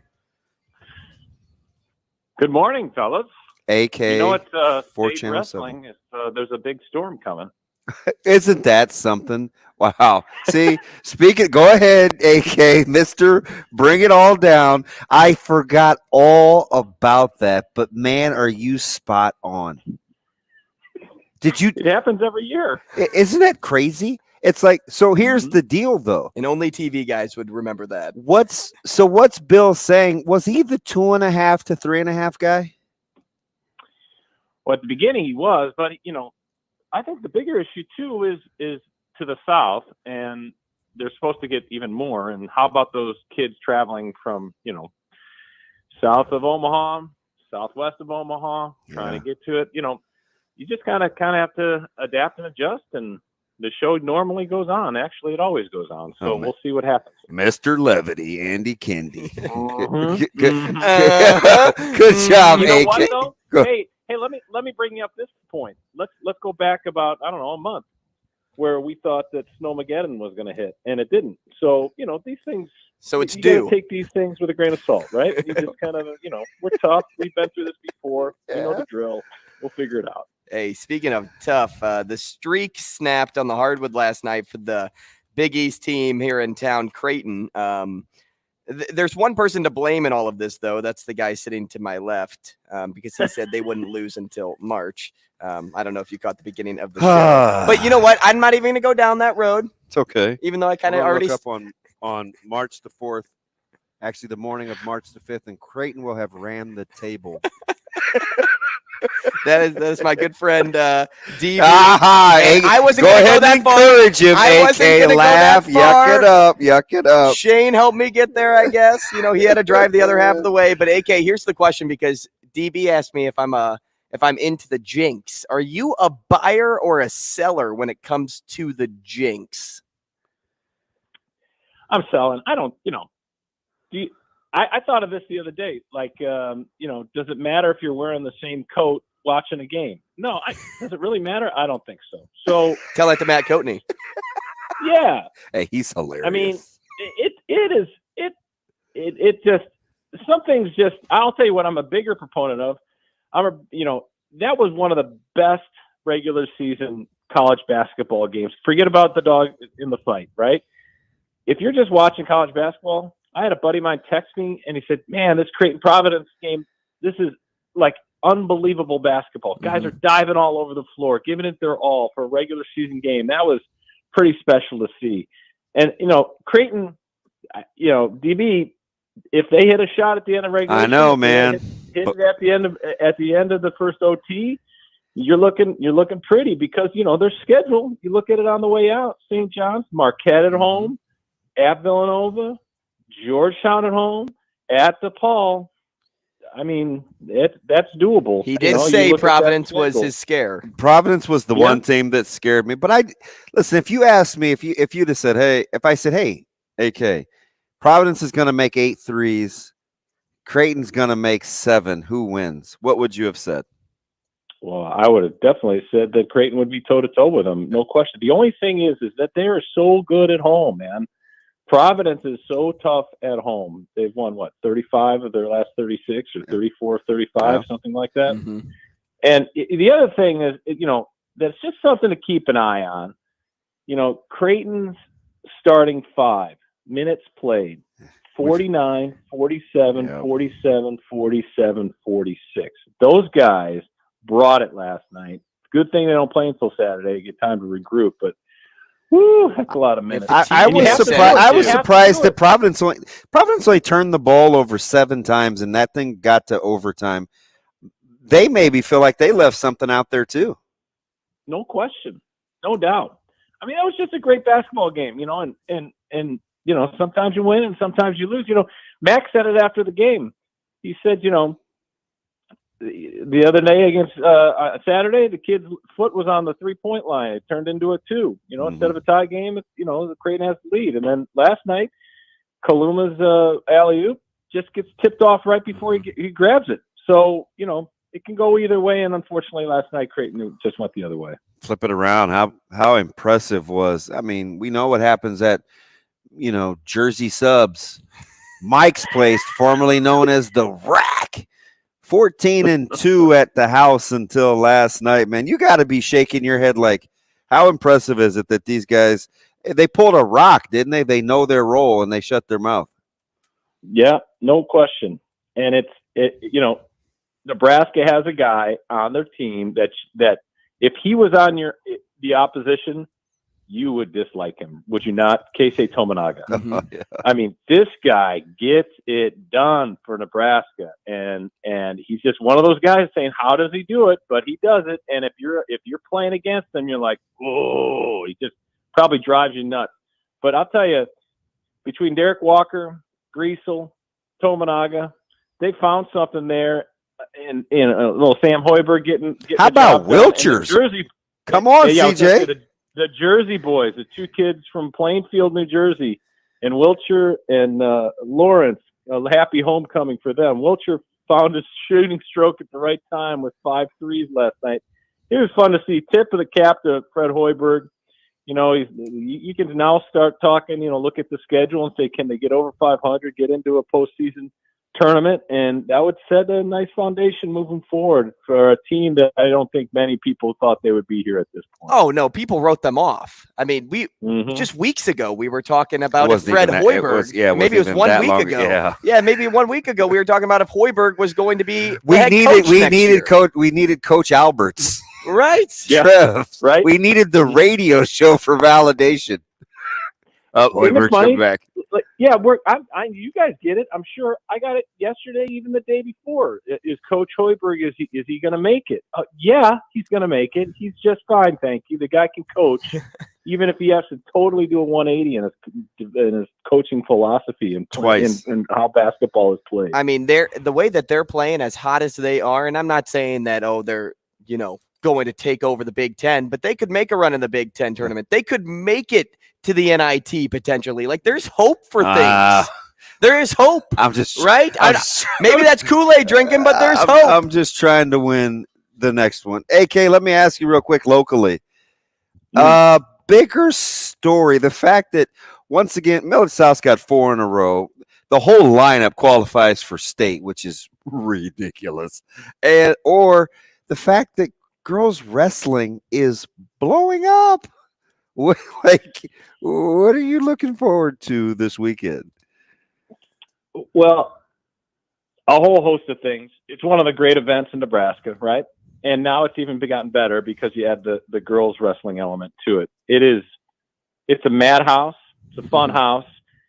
It is one of those events that if you haven't been, you should go, right? I mean, especially Championship Saturday. The Adams thing is unbelievable. Watching somebody as special as him, and don't forget about Lauritsen at Bennington. Lauritsen is a stud. And he's going to bring it too.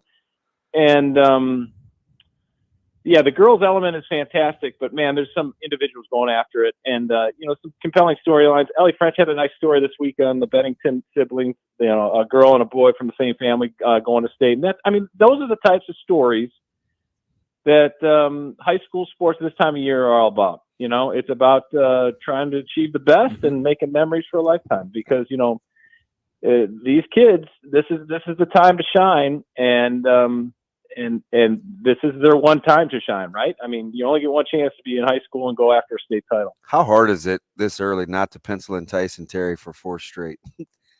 He looks unstoppable. Right? Knock on wood. It's Kid like stays healthy. Yeah. He's such a monster. And it's like he's running through this class and he's still just a sophomore. Right. And he's got to juggle too. I mean, he'll play football in college. Absolutely. Correct? Yeah. And I think he's just now starting to fall in love with the fact he could be an all conference offensive lineman too. So he's going to have plenty of options. Well, that's good. Well, it's going to be a pleasure watching him moving forward. No question. Hey, are you editing all your stuff from CHI, or are you doing that back at the station? A little of both. Good luck to you. Good All right, luck to you. all right, Mr. Talented. I remember my stuff not Thanks, sending AK. back when I worked in sports, so I get it if that happens, AK. Hey, we're talking to Evan Porter next.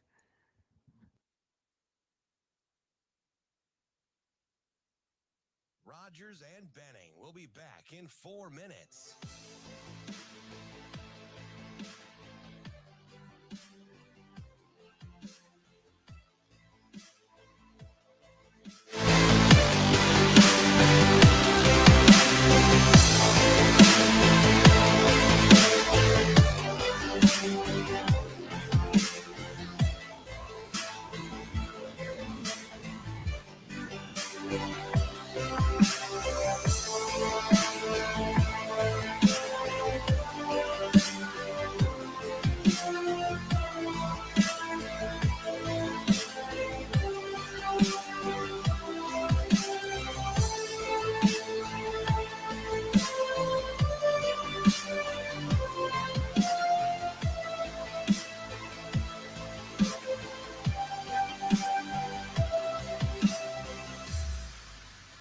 Rogers and Benning will be back in 3 minutes.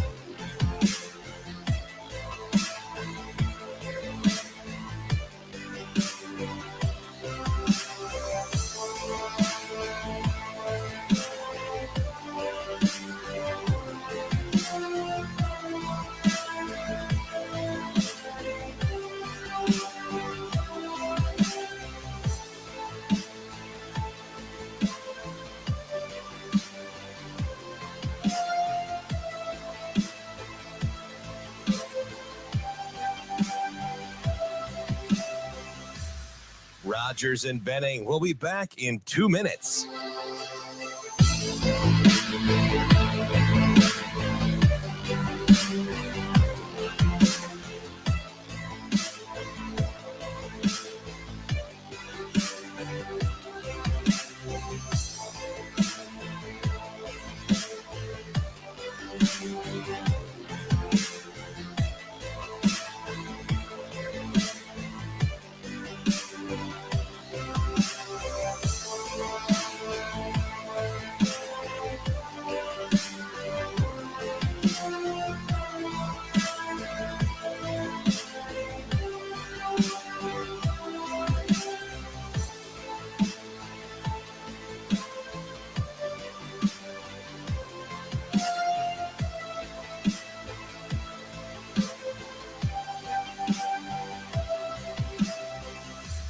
Rogers and Benning will be back in 1 minute.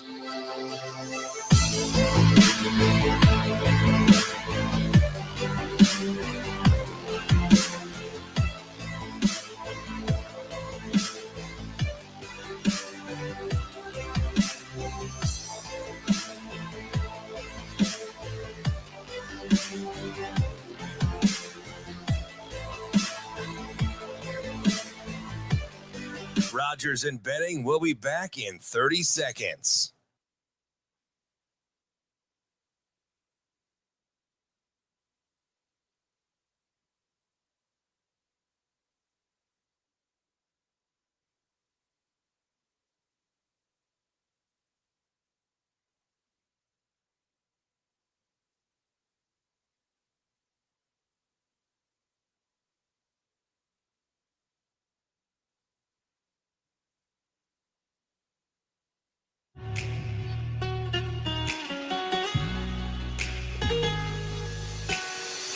Coffee and Cream with Rogers and Benning on Hail Varsity Radio.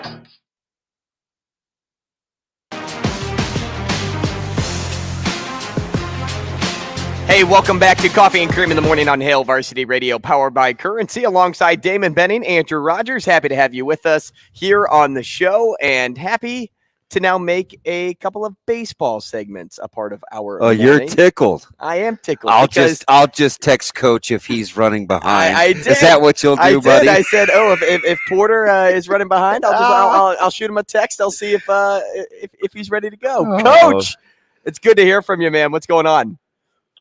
How's it going, fellas? We're hanging in there. I know it's rough being everybody's favorite. It's like you and those are my people. Does anybody utter a negative word about Coach Porter? Coach P, I do want to know though, because you're a straight shooter. You're a good enough guy, and you're everywhere, especially when it comes to recruiting. Metro coaches love you.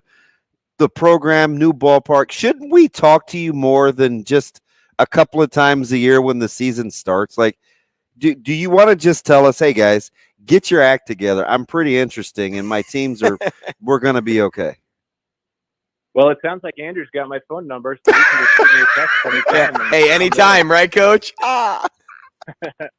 Hey, the overall record last season just did not properly depict how well this Mavericks team played. I mean, on numerous occasions, the Mavs got wins. Many wrote them off before the game even started. And to me, here's how last season felt. The inconsistencies revolved around the offense, even when the offense, or either the offense was there, I should say, or it wasn't. But the consistencies seemed to revolve around pitching, and Caleb Rydell was a big reason for that. Mm-hmm. Would you agree with that assessment? And if so, how'd you go about the offseason turning the inconsistencies into consistencies? I think you're spot on, Andrew. We underperformed offensively last year, and ultimately that's my fault to get these guys ready to get up in the batter's box. But our coaches did a really good job this offseason of recruiting some guys that can protect a guy like Mike Bovee, and so they can't pitch around him, and some guys that are pretty athletic who know how to get on base without just getting a hit. Whether they're working walks, hit by pitches. And then situational hitting, I think we're a little bit better this year, where we can get guys on and get them over and get them in. So, I think you're spot on, and hopefully our offense shows a little bit better this season. And like you said, Caleb Rydell was great for us, starting every Friday night. We had a couple seniors with Joey Machado and Mark Timmons that added to that consistency in our pitching staff. And we've got quite a few guys back from our staff last year, and hopefully we can find that same consistency on the mound. And I promise we didn't rehearse this, and you'll know by my follow-up question. Drew down, Andrew, he wants to know about how we can establish offense. I'm wondering how, if you know your team so well, are you not gravitating towards falling in love with just scoring enough, right? You got Harrison, no bias. I know West Side grad, everybody's like, with Harrison and Charlie and with Preston and those guys, like, you can get guys out. It was the strength of your team last year. How do you keep yourself from saying, okay, I got to know my ball club. If we just do this, we'll be fine. And you coach that way. Sure. That's a really good question. I think every year it's different. This year, we're probably one of the very few programs in the country. We don't have a true freshman or a true sophomore. You got old in a hurry, didn't you? I think our youngest guys are still 21 years old. So we'll be leaning on experience more so this season. And that's kind of how our team was showing itself in the fall, where, it was just an attitude where you're going to come to practice and get your work in, and there's not too many emotions involved. We're going to stay even keel. And hopefully that shows itself this spring. Coach Mike Bovee, I mean, coaching a guy like him, where the sky's the limit, must just be so fulfilling for you. But how do you balance expectation and immediacy with a guy like Mike to keep the pressure off of him, but at the same time pushing him to reach his full potential? Yeah, Mike's like you said, he's a wonderful human being. He's he's the last guy off the bus after a road trip, making sure all the trash is picked up and always picking up his teammates in the dugout. And I think that helps him keep that, balance that he had a lot of hype on him last year as a sophomore. And he handled it so well. And he's taken that same approach into this year. This being his draft year, hopefully in a few months this summer, his name's getting called pretty high in the draft. And so I know a lot of pressure can come with that.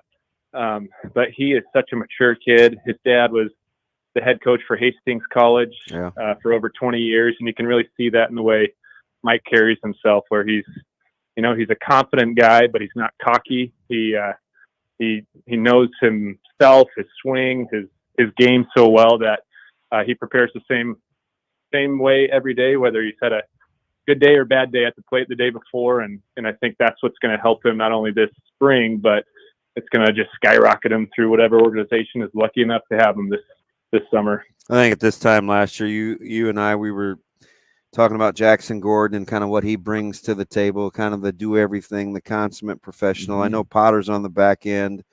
You got Nebraska City's finest in Bales, who's coming over from Houston Baptist. So how do you like how the back end kind of shapes up for you if you can improve upon the runs per game? You like your starting arms. How do you like the back end kind of being able to close the door? Yeah, I think you mentioned a few guys right there with Gordo, Brennan Bales, Alex Potter. Those guys will all be options at the end of the game. Wyatt Sellers is another one. He's a returner. Yeah. If we can stay healthy, that'll be kind of the biggest key, I think, to allowing us to have, all the options on the table when we got a lead late in the ball game to go to those guys. So I think staying healthy will be a big factor for us and how we can close out some games, and that'll allow us to use a guy like Brennan Bales twice a weekend instead of just maybe bridging a longer outing on a Friday or Saturday. If we can stay healthy, we won't have to use them in that role, if that makes sense. Coach, I got to brag on you a little bit. Listen, I joked earlier, everybody sings your praises. They do, right? Highly respected. Mm-hmm. You're booing the 2019 season. You get the new ballpark. You got to deal with COVID. Last year in 2022 didn't go the way you wanted to. I had lunch with your athletic director a couple weeks ago. And not only is he really, really bright and engaging, but the words of affirmation he used in talking about what your personality, your presence, your vision brings to the program. When you pit that against the backdrop of having the great ballpark and Baxter and a boss that's obviously for you, a community that wants to embrace a winner, how do you stay grounded? Who keeps you level-headed? Like, how do you not fall in love with Coach Porter when everybody else is? Well, I could get my wife on the phone. We're about to take off. We got a 2-year-old and a 6-month-old at home, so she might have some words on that. But no, Adrian has been nothing but wonderful since he's started about a little over a year ago, and he's been so supportive of me and my staff, and he's the type of leader he'll say after every head coach meeting or whenever you see him in the hallway, "Hey, how can I help you? Just let me know." And he really means it too. So it's great having a leader like that. The team he's put together with Mike West, Matt Maher, our CFO, Brock Wismiller, fundraising. It's just been a breath of, a lot of energy right now coming through the department, and they've been super helpful for us. And I think we've raised more money this year, Good for you. fundraising than any year in the past, and that's due to Brock Wismiller, a fundraising guy, and we're selling more tickets because of Mike West, and Matt Maher's helping us expand our budgets and all those things. So Adrian's team is, they're awesome. And then you got academic people like Lindsay Ekwerekwu, Danny Brooke, Courtney Speakman helping our student athletes reach their potential academically. We're just surrounded by really good and talented people, and it's really fun to go to work every day. Man, I'll get you out of here on this, and you just nailed Lindsay's last name, and I'm kind of it's in impressive. shock. I mean, that last name I never got while I was at Hey, UNO. she's a stud. She is. But tell me this, because a quick follow-up: personality, it not only with you, but the trickle-down effect to the team. The personality of this team is just it's energy up all the time. Speak to the team camaraderie, because we talk about it a lot with other schools in the state, but in particular your group. Well, I think, Damon mentioned guys like Jackson Gordon. Jackson is, he's The a consummate fifth-year team senior guy. this year, and he's never been in a bad mood in his life, I don't think. He's amazing. And, we've got a few more of those guys on the team where when you're playing college athletics, this is what we kind of tell every high schooler on the recruiting pitch. You might seem close with your high school team now, and once you get to college, it's going to be amplified so much more because you're living together, you're going to class together, weights, bus trips, plane trips, all those things. Just, you want to be around guys that you like. And I kind of take that approach when we're recruiting is we want to be around guys we like as coaches. And if you're around enough good dudes, you're going to get through those challenging times that every season brings and a lot quicker if that weren't the case. So we've got some really good players on our team. Benning. More importantly, we've got some good people. Coach, fantastic. Coach, we appreciate you, man. Good luck this Friday at UCLA. And then, I got to tell you, I'm really excited when you return home on February 28th against K-State. I'll be there.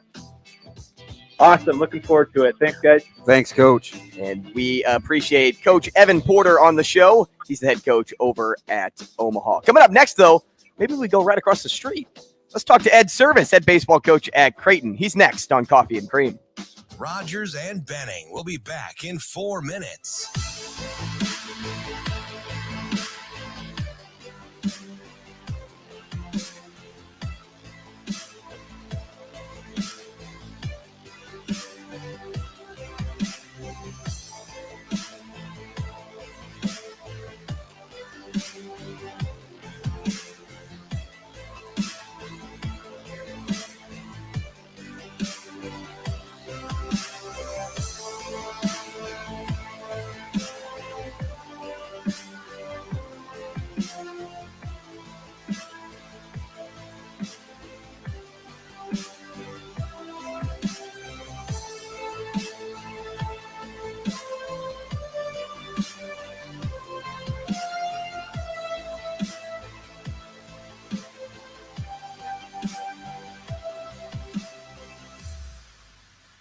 Rogers and Benning will be back in 3 minutes.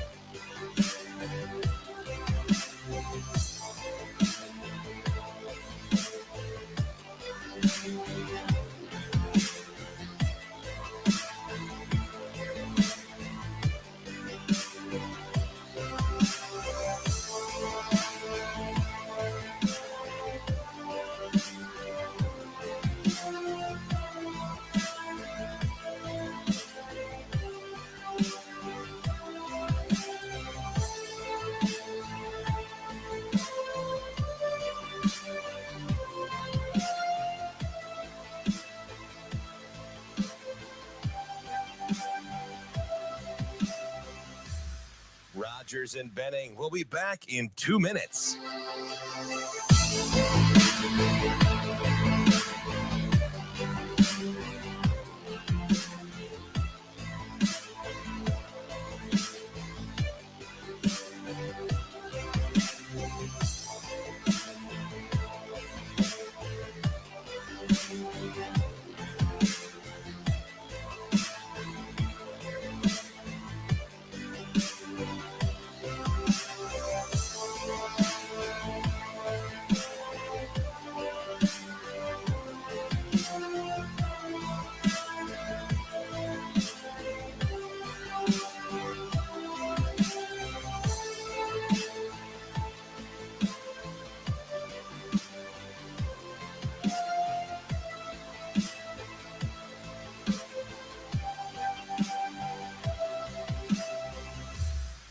Rogers and Benning. We'll be back in 1 minute.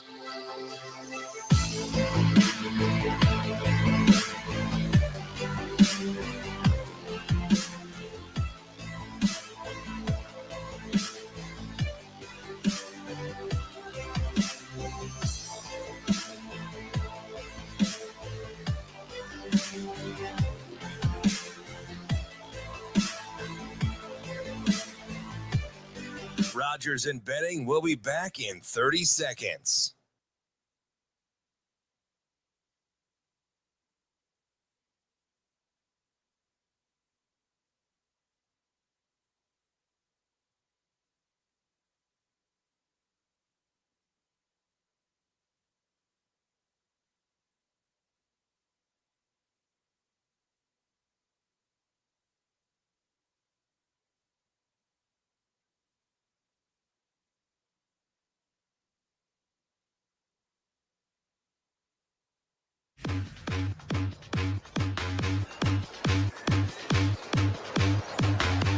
Coffee and Cream on Hail Varsity Radio with Andrew Rogers and Damon Benning. Hey, top of the hour here on Coffee and Cream, 9 a.m. if you are playing along at home. And hey, I have some updated details for you about the show. So we had some confusion on whether or not we were in Lincoln this morning, and we aren't in Lincoln until now, from now on. So from 9 to 10, we will be on KFOR, which is 101.5 FM, 1240 a.m. That's where you can find us now in Lincoln. It's the last hour. There were some changes that happened. It was out of our control. So if you are looking for the show, you can either catch us on Twitter. You can catch us on YouTube if you're up in Lincoln. If obviously you're here in town in Omaha, we're on 590 AM ESPN Omaha. But from 9 to 10, from this point forward, it's KFOR in Lincoln, 101.5 FM, 1240 AM. We'll keep updating you on that just to remind you. But if you don't hear us for the first 2 hours, that's why. Wow, with all that clarity, you kind of sound like our next guest. Really? A little bit. He not a lot of mixed messages with this guy. He is Ed Servais, and let's just say Creighton baseball has been pretty good as of late. He's the head coach over there at Creighton. Ed, good morning. Hey, good morning, guys. Coach, how are you, man? It's so good to talk to you. You know what? I'm feeling great, and I'm excited. The weather's going to get bad here, and we're going to get out of town, so that's good. So lucky. Can I stay right there? Because one of the things that I did, we just played, you know, my knucklehead son was playing hoops in the summer a year and a half ago, and we were in Atlanta, and we went over to we wanted to see Kennesaw. We wanted to see a couple of other facilities around town, and everybody was like, you got to see McNeese State. You got to see McNeese State. And I said, well, I'm not really in the area, but what makes McNeese State pretty cool? And he said, the guy was telling me, and because he's trying to pattern their facilities off a lot what McNeese State does, and he kept saying quietly they love their sports. Does it get your meter going that you're out, you're on the road, you're at McNeese State, or is it just the fact that it's an opener, and you'd be excited if you were coming to, Baxter to play Omaha, right? Is it what is Coach Servais? What gets him going? Well, we've been down to McNeese before, and I was really impressed. So the folks who were talking to you were right. They do love their sports down there. They have, they have their dugout club, and they're barbecuing before the game starts. And that's what he said. They have a lot of pride in their stadium because it's, when you walk into a stadium, the first thing I notice is it clean? And if it is, there's a lot of pride involved with this program. And when we went down there in 19, it was spotless. We went in to work out at night before we played the next day, and I was really, really impressed with their setup. They have a young coach who's done a great job down there, so it's going to be a battle for us. But we're walking into an environment I think our players will enjoy. Coach, keep it right there before we talk about the team in particular, because I'm just kind of curious now. As you travel around to a bunch of different facilities, different stadiums, do they ever compare or compete with what you get every single day here in town? No. Thank you for being honest. As nice as these places are, they don't even get close to what we have here. Not only the field itself, but the locker rooms, the dugout, the places where players can spend some time before the game, we can eat and all that stuff. It's not even close. So as nice as it is at McNeese State, and we play at some great venues, some really outstanding venues, they don't come close to what we have here at Charles Schwab. That's for sure. We'll get to the 5 the preseason all conference selections in the team, but let me ask you one more question about the schedule, because I know you're competitive. I know you want the best. I know you're always thinking long term, and you're going to get a great environment at McNeese. Coastal will be exciting. I think you go to Cal State, Northridge. When you look at the early season slate, dealing with the weather, and I know you don't like to talk about it a ton and make excuses, but with the opener to the season, do you like the way that the schedule will break out for you in terms of being able to have some sort of a mini forecast? Well, in a perfect world, I would like to start in like the state of Arkansas, because maybe the weather there is going to be 45 to 50 degrees. Yeah. It's a little bit more closer to what we're going to play the bulk of our season in. I've never been a fan of going to like Miami, Florida, or to the warm climate areas, even though you're probably guaranteed to play games. We don't play a lot of baseball games at Creighton in 85-degree weather in the springtime. So my job as a coach is to prepare ourselves for the bulk of our season, our conference season. So that includes weather. So I'm trying to put our guys in an environment that's similar to what they're going to see. So down in Louisiana this weekend, we're going to see 50s. So that's kind of conducive to what we're going to see up here when we get into April and May. So it's not too far away from the same kind of conditions that I think the bulk of our games are going to be played in. But we try to look at that, but whenever I get a chance to play at Coastal Carolina, we're going to jump on that. So that had nothing to do with climate. That all had to do with the type of team. Yeah, that's heck of an environment. The type of program they are, It's a great way to lay it out, because, you would think a lot of times you would want the reps more than you would want the environment. But I liked the case that you made there, Coach. We're talking to Ed Servais, head baseball coach over at Creighton. Let's talk about the team now. The squad enters the 2023 season picked to finish second in the conference with 5 preseason all Big East selections, as my co-host DB pointed out. That's the most of any team in the Big East. Where do you think this team's strength lies? Would you say pitching, hitting, or defense? I would say depth. Yeah. I would go a step further. I would say the depth of the team, and it's something that we really have never had a ton of here. We've always had good frontline players, but if we lost a player and it's due to happen, injuries are part of the game, that sometimes we just didn't have another person to fill in, and there was a little bit of a drop-off. So this year's team, and COVID has a lot to do with it, the rosters have been expanded to 40 men, so we have much more depth. I believe we have 14 pitchers that can get Division I hitters out. Normally, a normal year for us would be 10, 11, 12. So I think we have some additional guys there. We have about 13 or 14 positional players that are likely to be interchangeable. We've not had that in the past.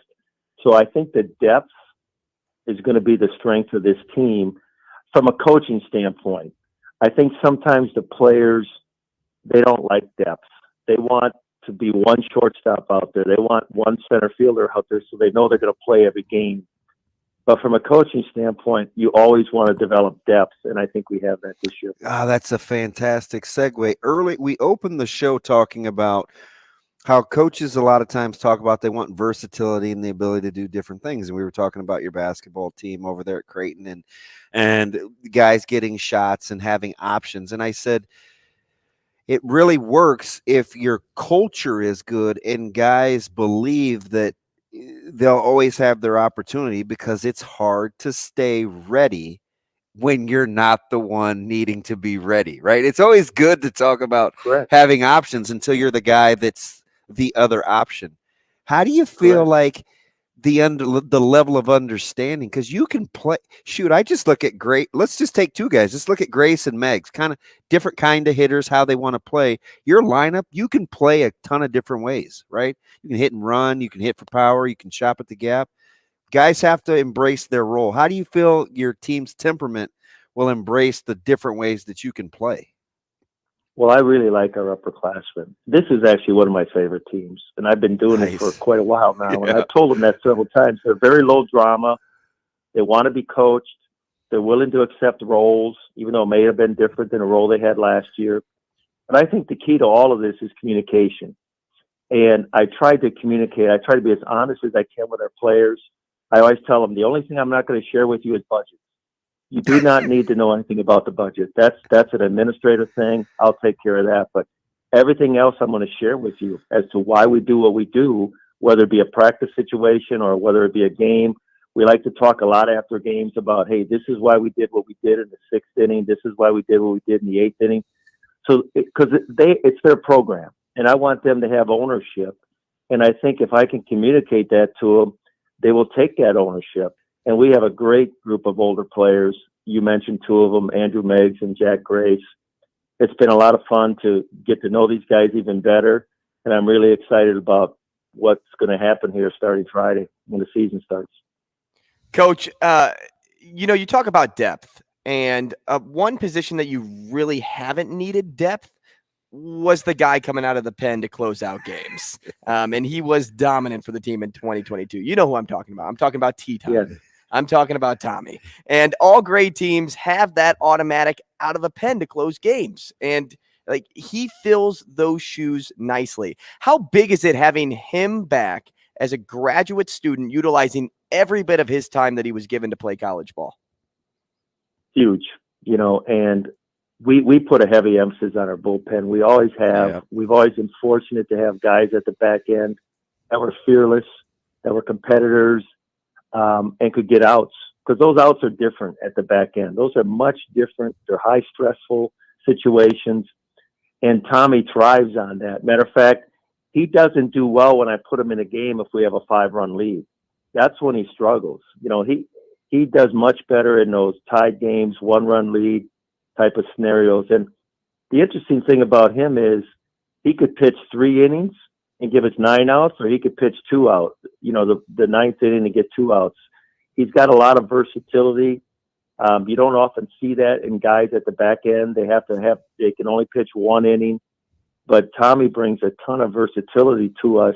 He's almost a bullpen in himself, because we use him in such a different, we'll use him in the 7th inning on Friday if we got a chance to win that game. And he'll be disappointed if I take him out.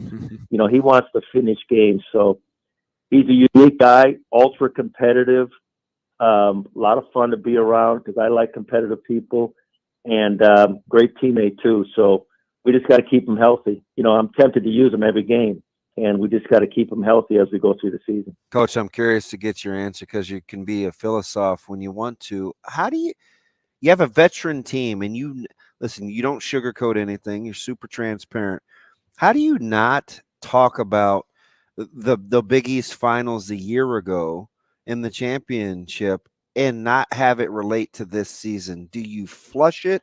Do you address it because you have a veteran team that knows where they want to be, where they were a game away from being a year ago? How does that work with your communication dynamics?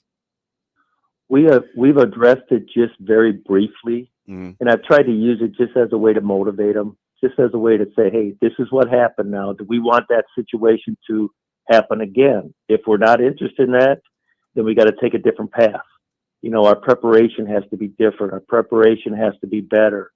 Not just that last week of the season, but, every opportunity we get to practice. And the really fun thing about this team, and there's many fun things about it, is you can say stuff like that to them. Mm-hmm. They're very mature. We have 9 graduate students. Yeah. And I never thought I'd have 1, let alone 9 on one team. So it's a lot more fun. I can communicate to them. I don't have to worry about, am I hurting somebody's feelings or not?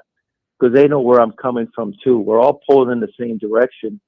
And we don't talk about it often, but I have used it once or twice just as a way to get them refocused and motivated as to we don't want that to happen again. Coach, last year the NCAA tournament bid came up short in the Big East championship, but preseason expectation pencils you back in that spot to avenge last season's feat.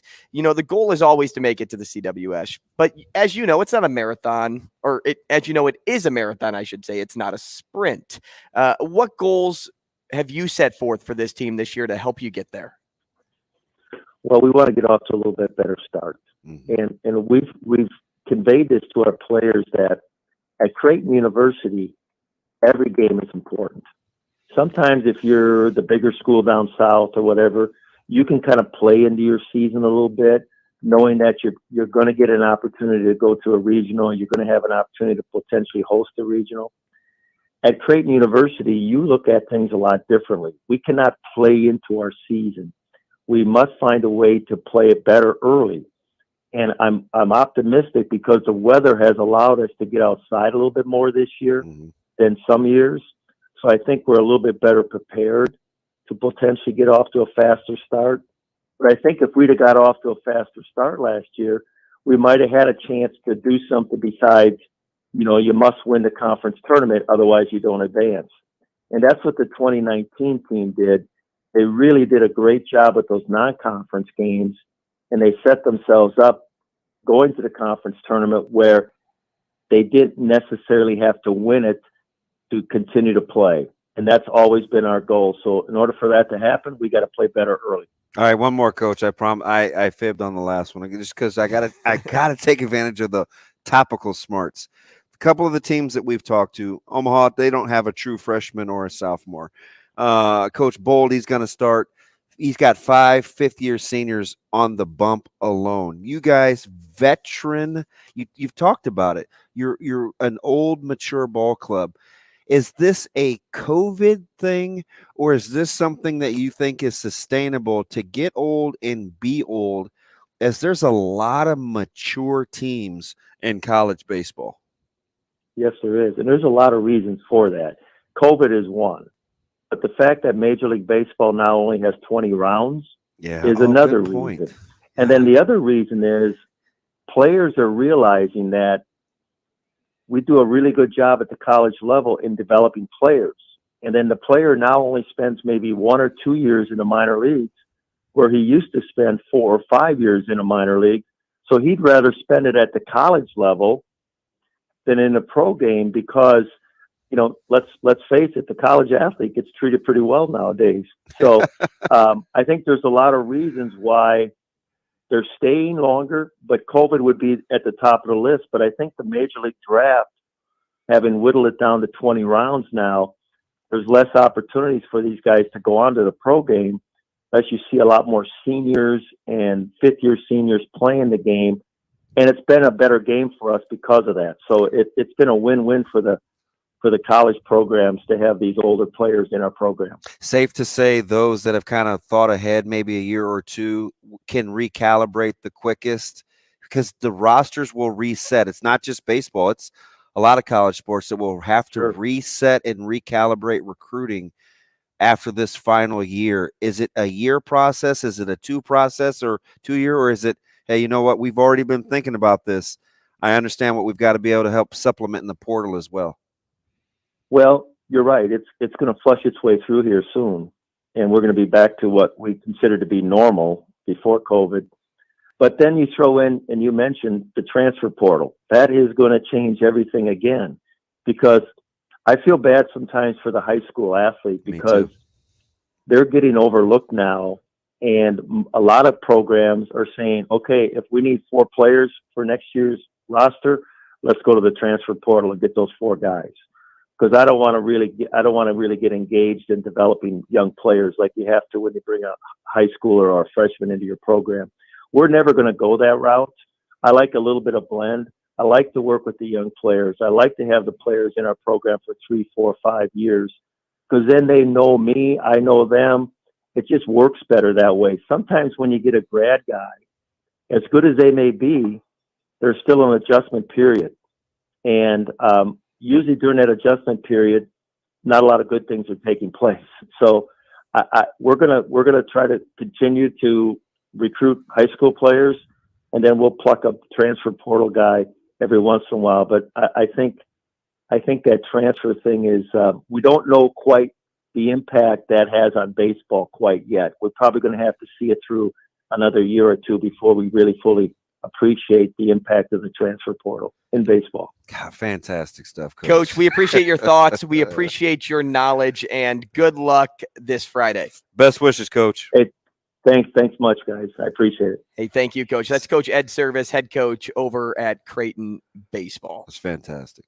Very deep. I really do mean I love our, knowledgeable. I just love our baseball guys. When it comes to like breaking down, like you guys were talking about the transfer portal and how it's easier not to have to develop somebody when you're looking maybe and if you're in win now mode, you're not going to go to high school. You're going to go to the transfer portal, and it's just a different age. And what are the odds? Whether you're Bellevue, Omaha, Creighton, Nebraska, these are older baseball teams, and you're kind of looking around and I can't help but to kind of go back to something Coach Frost said about wanting to get old and stay old. And I just wonder how long it will take to recalibrate the COVID years to reset the rosters without killing just in general the high school. No, I'm so it's just on my mind, right? So I'm trying to ask. It's been on my mind since COVID started. When you add the year and you take away scholarships here.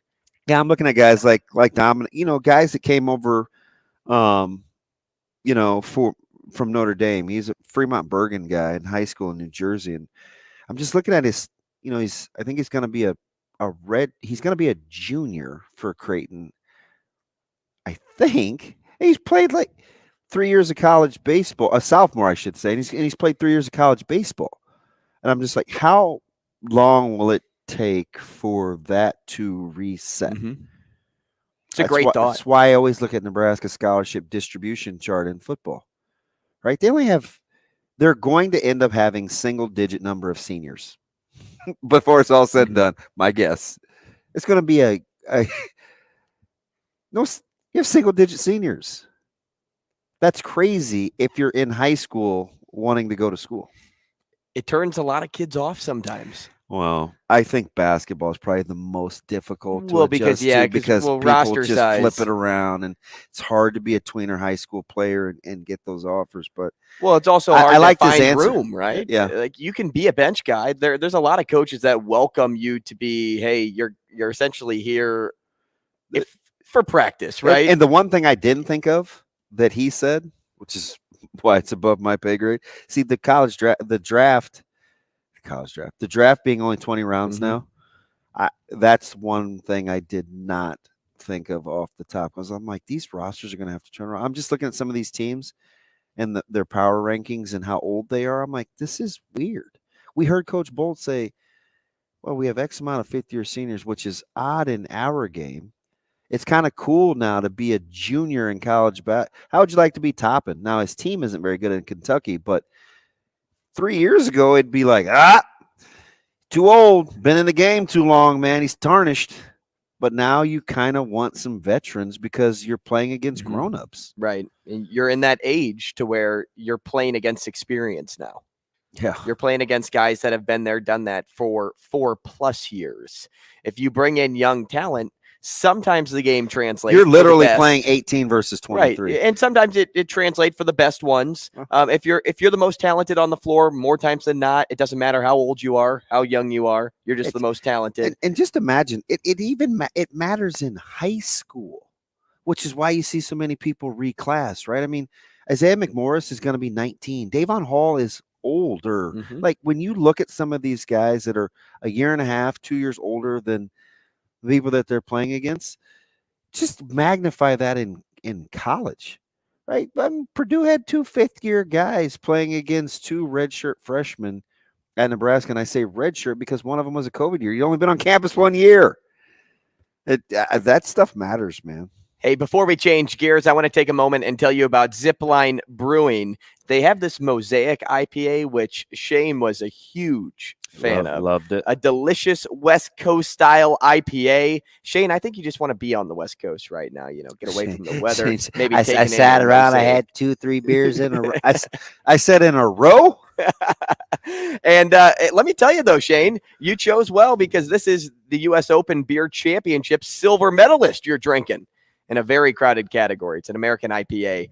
Big notes of blueberry, tangerine, and yes, Shane, you guessed it, papaya. Nice work over there. A taproom favorite, now available all year round. If He you said need a beer, papaya. By the way, you can get all that stuff from the website. Great website. I've been on there. I've checked it out. I love it. It's Zipline Brewing. Coming up next, I have a point that DB and I are going to talk about in regards to 2023 recruiting. That's next. Rogers and Benning will be back in 5 minutes.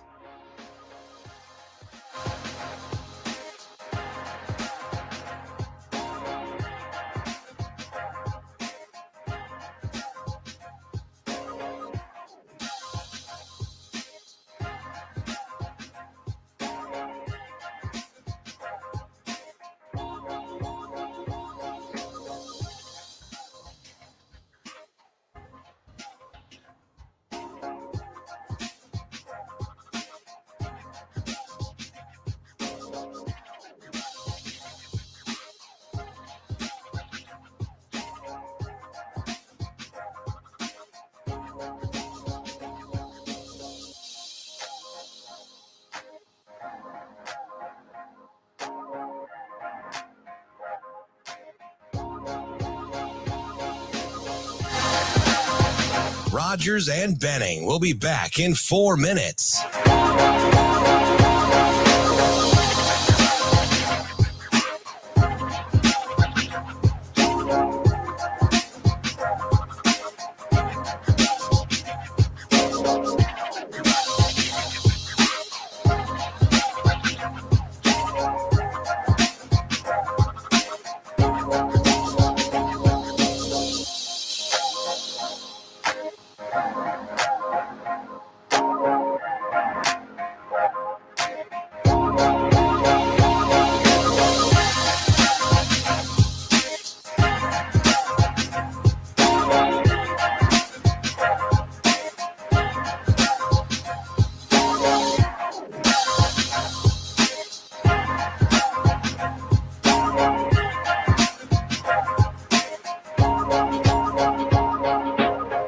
Rogers and Benning will be back in 3 minutes.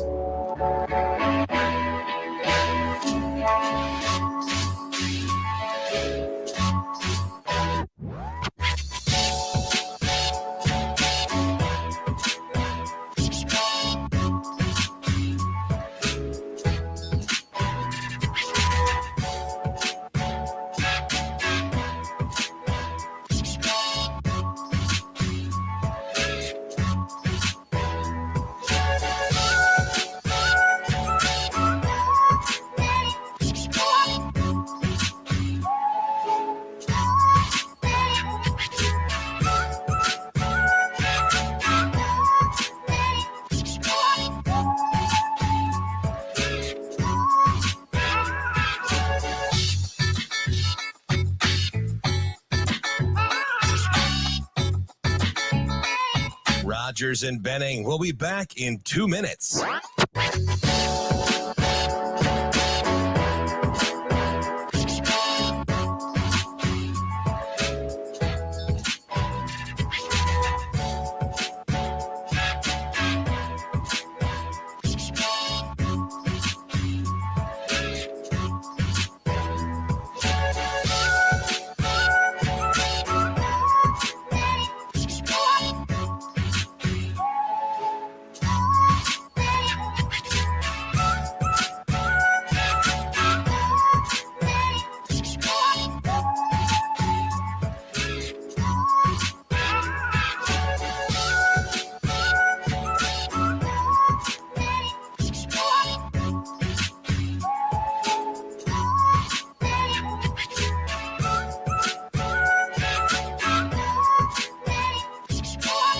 Rogers and Benning will be back in 1 minute.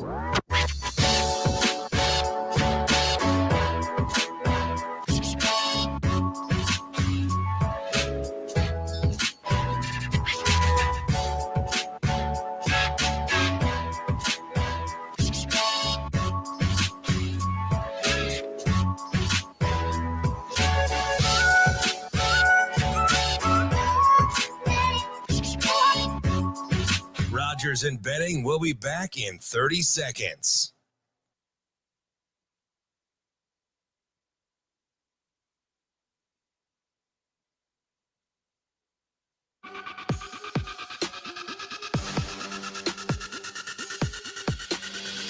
Coffee and Cream with Rogers and Benning on Hail Varsity Radio.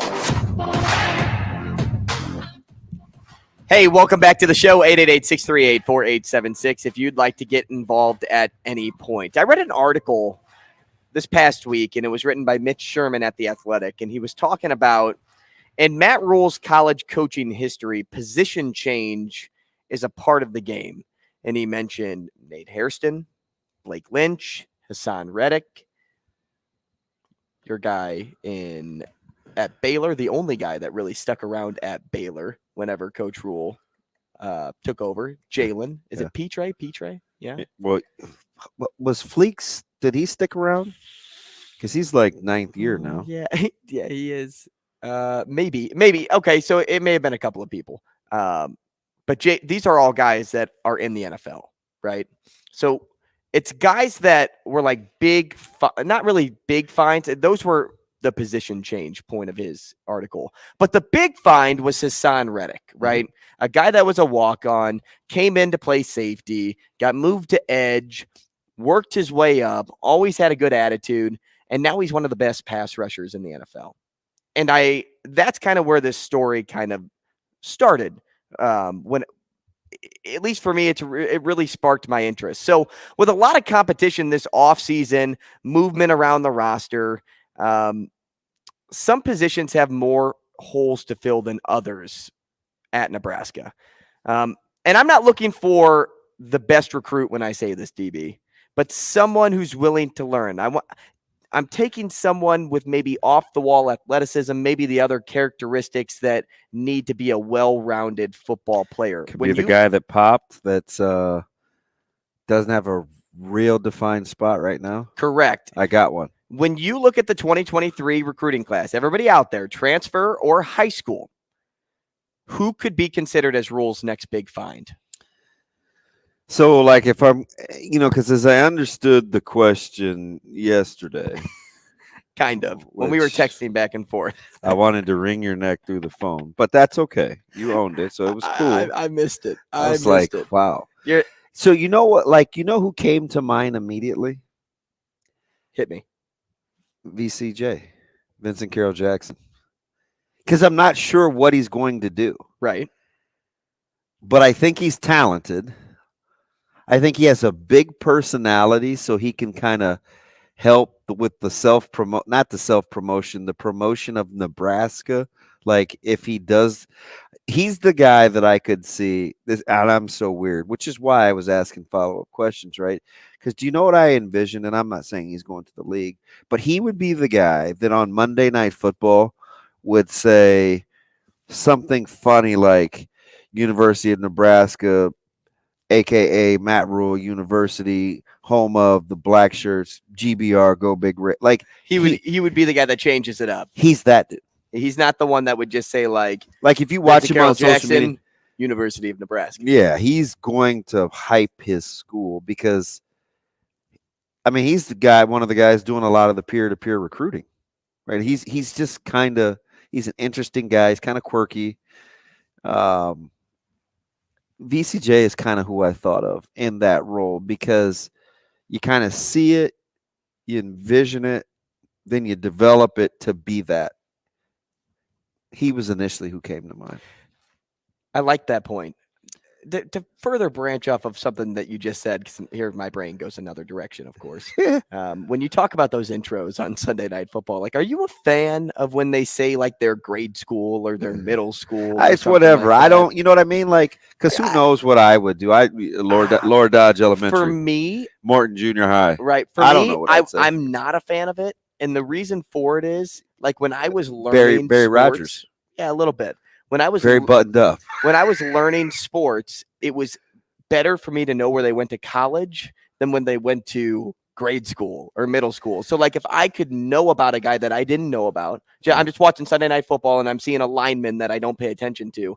And I'm like, wow, he went to Stanford. Stanford's like really produced some O-linemen. And like it allows me to think more like that. Funny dude. You know what's interesting is I've gotten off of that because so two things. It's so funny you say this.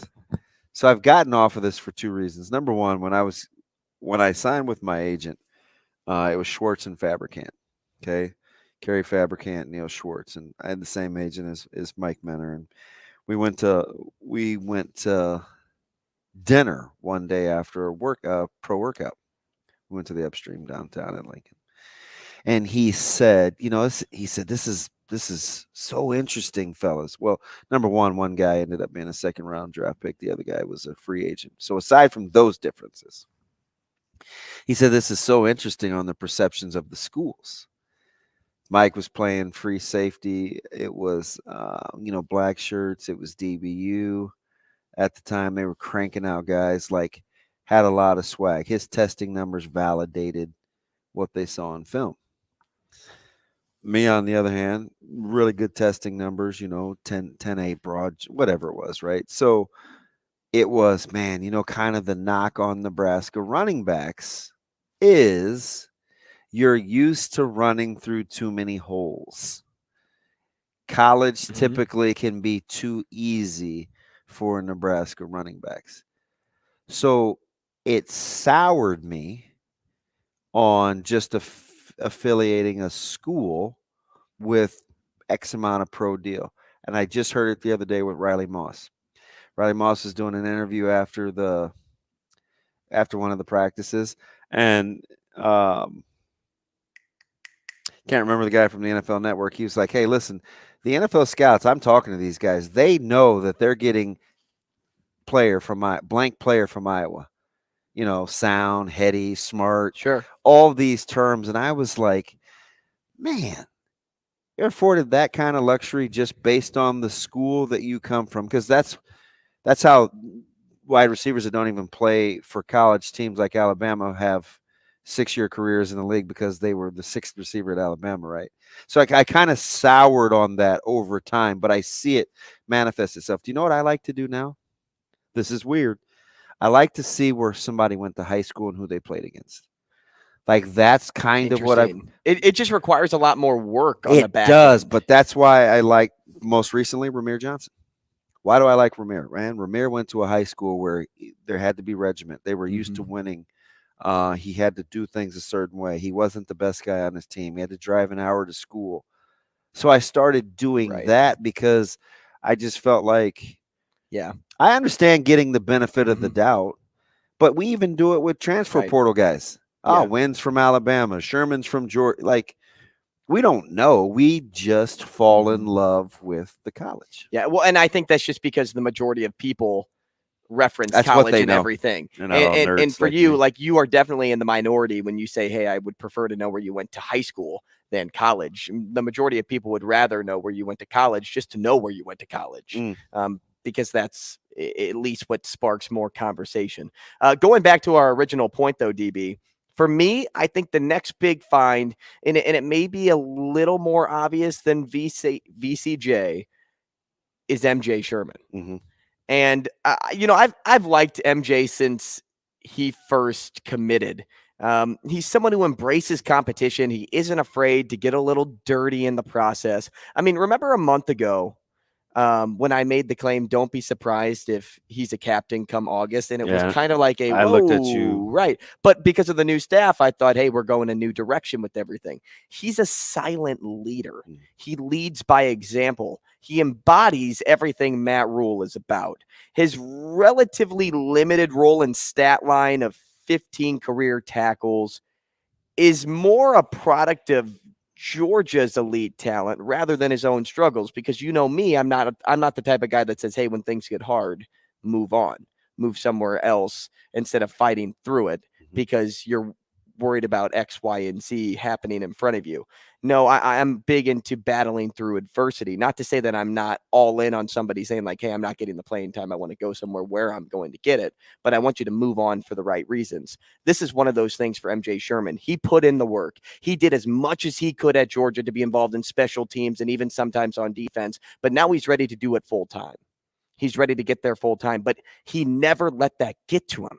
And that is why I like MJ Sherman for the next big fine take, because even when playing time wasn't easy, Kirby Smart still once said about MJ Sherman, I'm really proud of his maturity, which to me goes back to what I said at the very beginning of this whole thing, his willingness to learn. Here's the funny thing, too. What if you're right? Like, let's say in 12 months, like MJ Sherman blows up. Do you realize the significance of what that does via the portal? It goes back to what we were talking about at the end of last segment with Ed. That would be a heck of a catalyst and a heck of a springboard. Mm-hmm. Hey, you want to be developed and you didn't get the opportunity here. Look what happened here. Big school. That would be a heck of a story to tell. And the transfer portal may get in the way now. I mean, hey, Trey Palmer may already be that guy. Kind of already is. Yep. Because we were talking about when they lost Trey, who's going to replace that production on offense? Yeah. Well, how about the only 3 guys at Combine are transfers? Mm-hmm. Interesting. Not good. Not good. Hey, coming up next, we're playing 2 for You. Get involved. Give us a call. Rogers and Benning will be back in 4 minutes.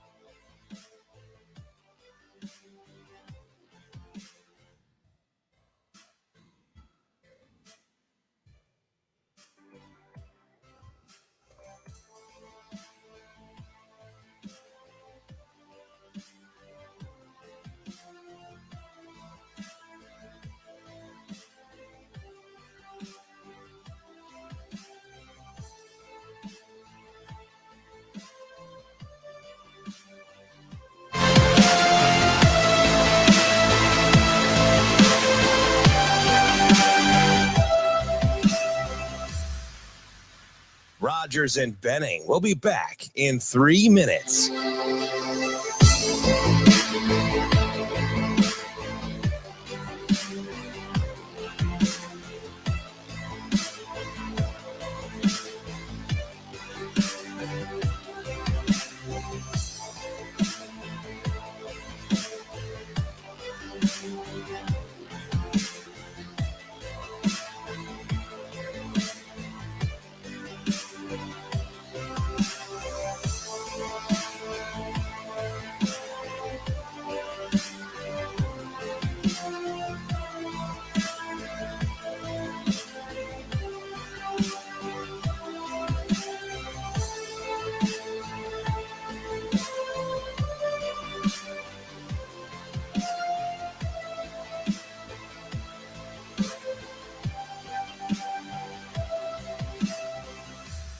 Rogers and Benning will be back in 2 minutes.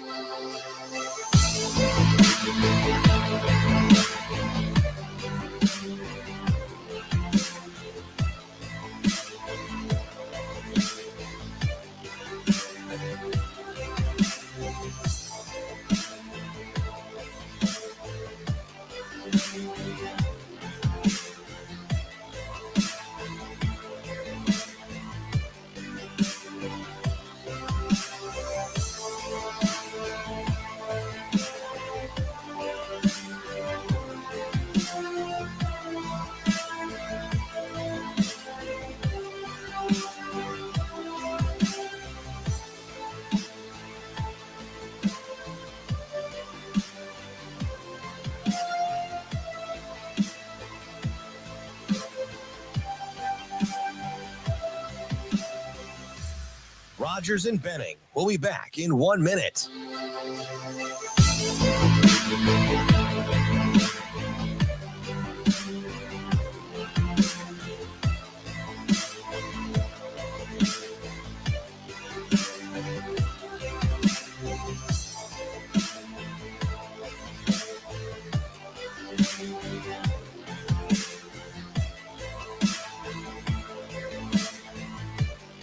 Rogers and Benning will be back in 30 seconds.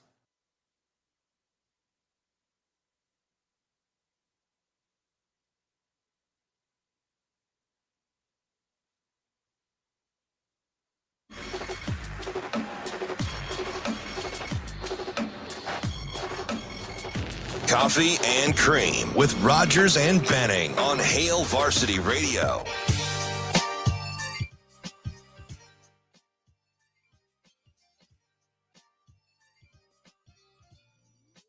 Your phone calls, 888-638-4876. We are playing 2 for You, which is presented by Dingman's Collisions Center. And DB, you just went to Dingman's, or you go tomorrow? Is that what it is? I'll be back. I'll be schedule. back there in about 45 minutes. Oh, so it's today. So he's going back today to get work done over at Dingman's, and he can't talk enough about his experience over there.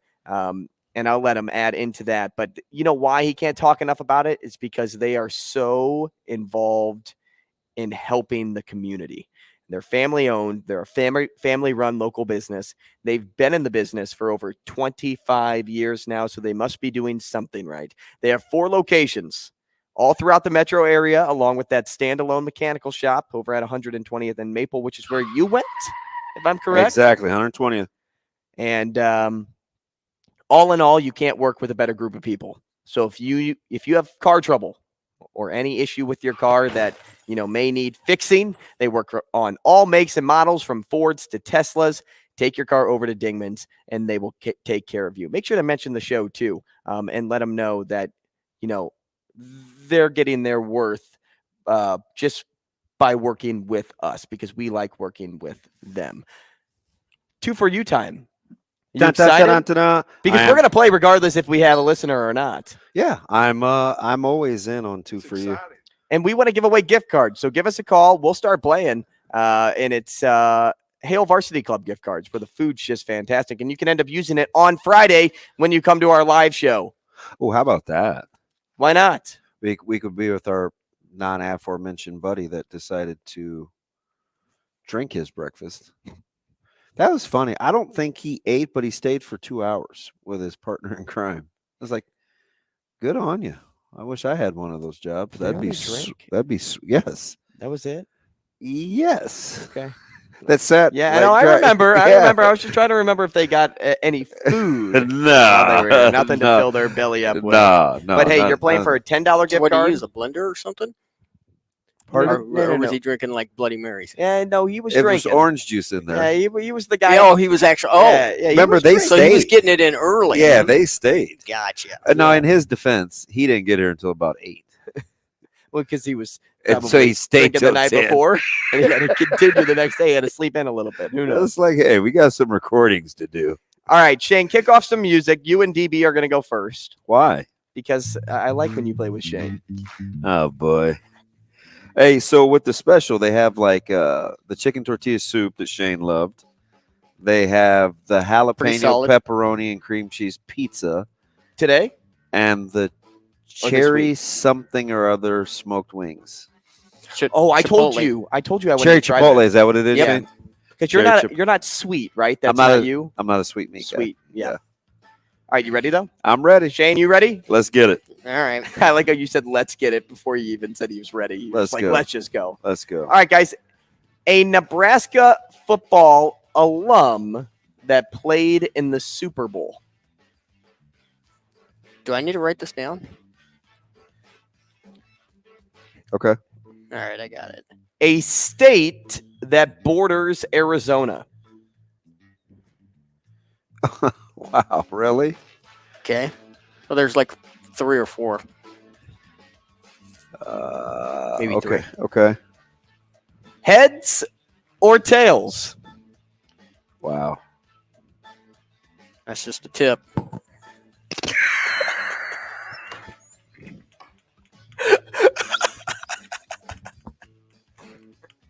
Shane, you got to come on more often. Oh. The bag? What did I say? And something that rhymes with chief.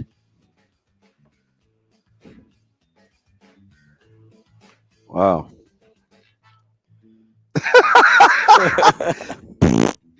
All right.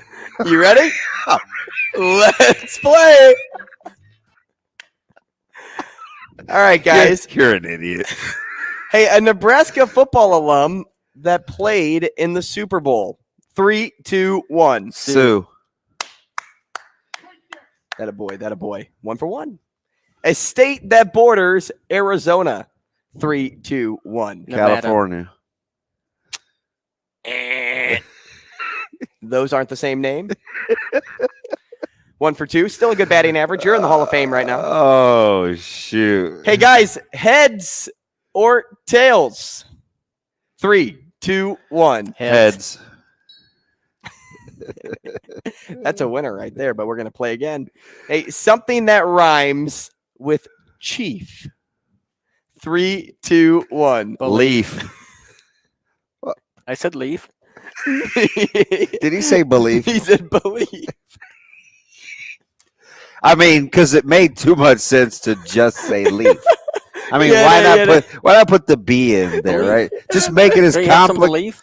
Make it as complicated as possible. Do you know what I thought he was going to say, except it's his wrong genre of music? Shane, you are I unbelievable. thought he was going to say Keef. Shane, do you know who Chief Keef is? No. I thought you guys were going to say beef. He played free safety for us this year. That's what I used to call Kiefer. Oh, yeah? Oh, yeah. Chief Keef. Shane. Kiefer Sutherland? Belief? 2. Yeah, belief. Only 2. So we would have won You Trent $10 gift card. No, we won You would have $10. won Trent $10. I like how you put that. Nice. All right. Shane, you want to play with me or you want me to play with DB? All right, let's go. Me and you, Andrew. Let's do this. Uh-oh. Kick it off. Can we ever get 4 for 4? Oh, we'll get 4 for 4. I'm feeling good. Not with Shane, but with you when we play next. Hey, Shane, something you do first thing in the morning.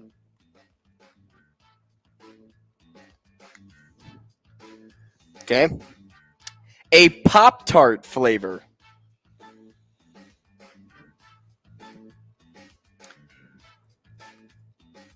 Okay. A popular Valentine's Day gift. Okay.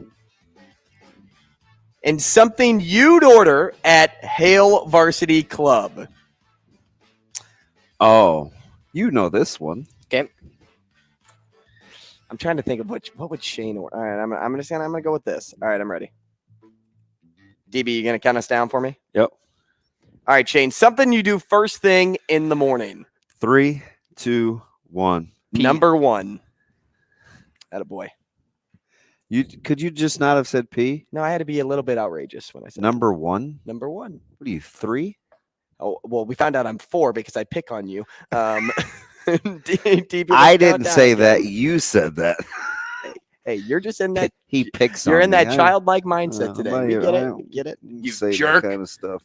All right, a Pop-Tart flavor. 3, 2, 1. Brown sugar cinnamon. Again, you're doing too much. This is the OG flavor. You're doing too much. BSC is the OG flavor. Brown sugar cinnamon. That's what it's called. You just can't keep it simple. Simple? What's more simple than brown sugar Oh, cinnamon? I don't know. Strawberry, cherry. Cherry? Who buys cherry?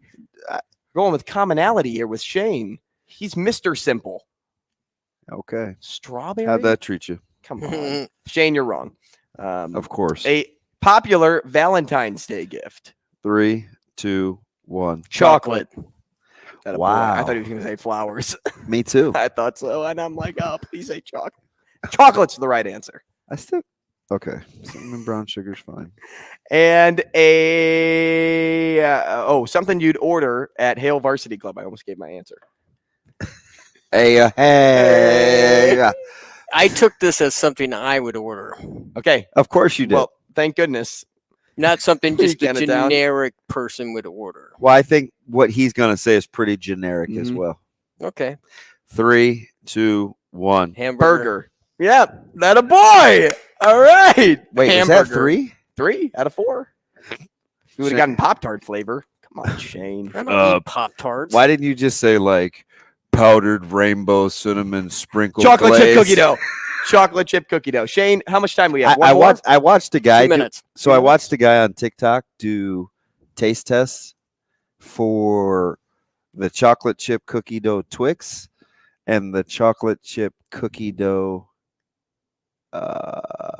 Milky Way. and he almost spit the Twix out. He said, "That's just regular Twix. Just buy it if you don't buy the cookie dough." But he liked the fact that the Milky Way had an opportunity with more nougat. Say that slow. Trust me. There you go. Keep you safe on the radio. He liked that cookie dough one, but he just does it. He buys random things to see if it tastes like it's supposed to. He's a funny follow on TikTok. I know you laugh at me. It's fine. Don't laugh at me, Andrew. I'm just still laughing because you made me say nougat slow. Well, it's easy to make mistakes. Tony Romo. Hey, you are it. I'm just telling you, dude. You are it today. You have that it factor. Yeah, man. Factor. That's what I do. That's what I do. We would have played round 3, kind of running out of time today, so we'll avoid doing that. Happy post Valentine's Day blues. Happy Payday for some. Happy post. What else? What else Day could today be a good day? Some people are cheering. Some people are sad. Halfway through Black History Month. Well, how about this? Juju does not have cred to troll the Eagles, according to that our poll. That one audience. No, dude, he played his brains out. 27.8% said yes. Juju played his brains out. Not just in that game. When I said cred, I was thinking career-wise. Does he have enough cred to pull off something like that? I don't disagree with our audience. I don't think he's done enough. Yeah, but also, here's how I'm also the big. I'm also on the side of, hey, this guy's in the NFL, so like he can say whatever he wants. Like all the other guys are in the NFL too. Hey, he probably let Bradbury know ahead of time he was doing it. You think? Hey man, I'm about to get you on Twitter. No way, no shot. Did you see Dak Prescott's intercepting my love Valentine? No. Oh yeah, they were out there.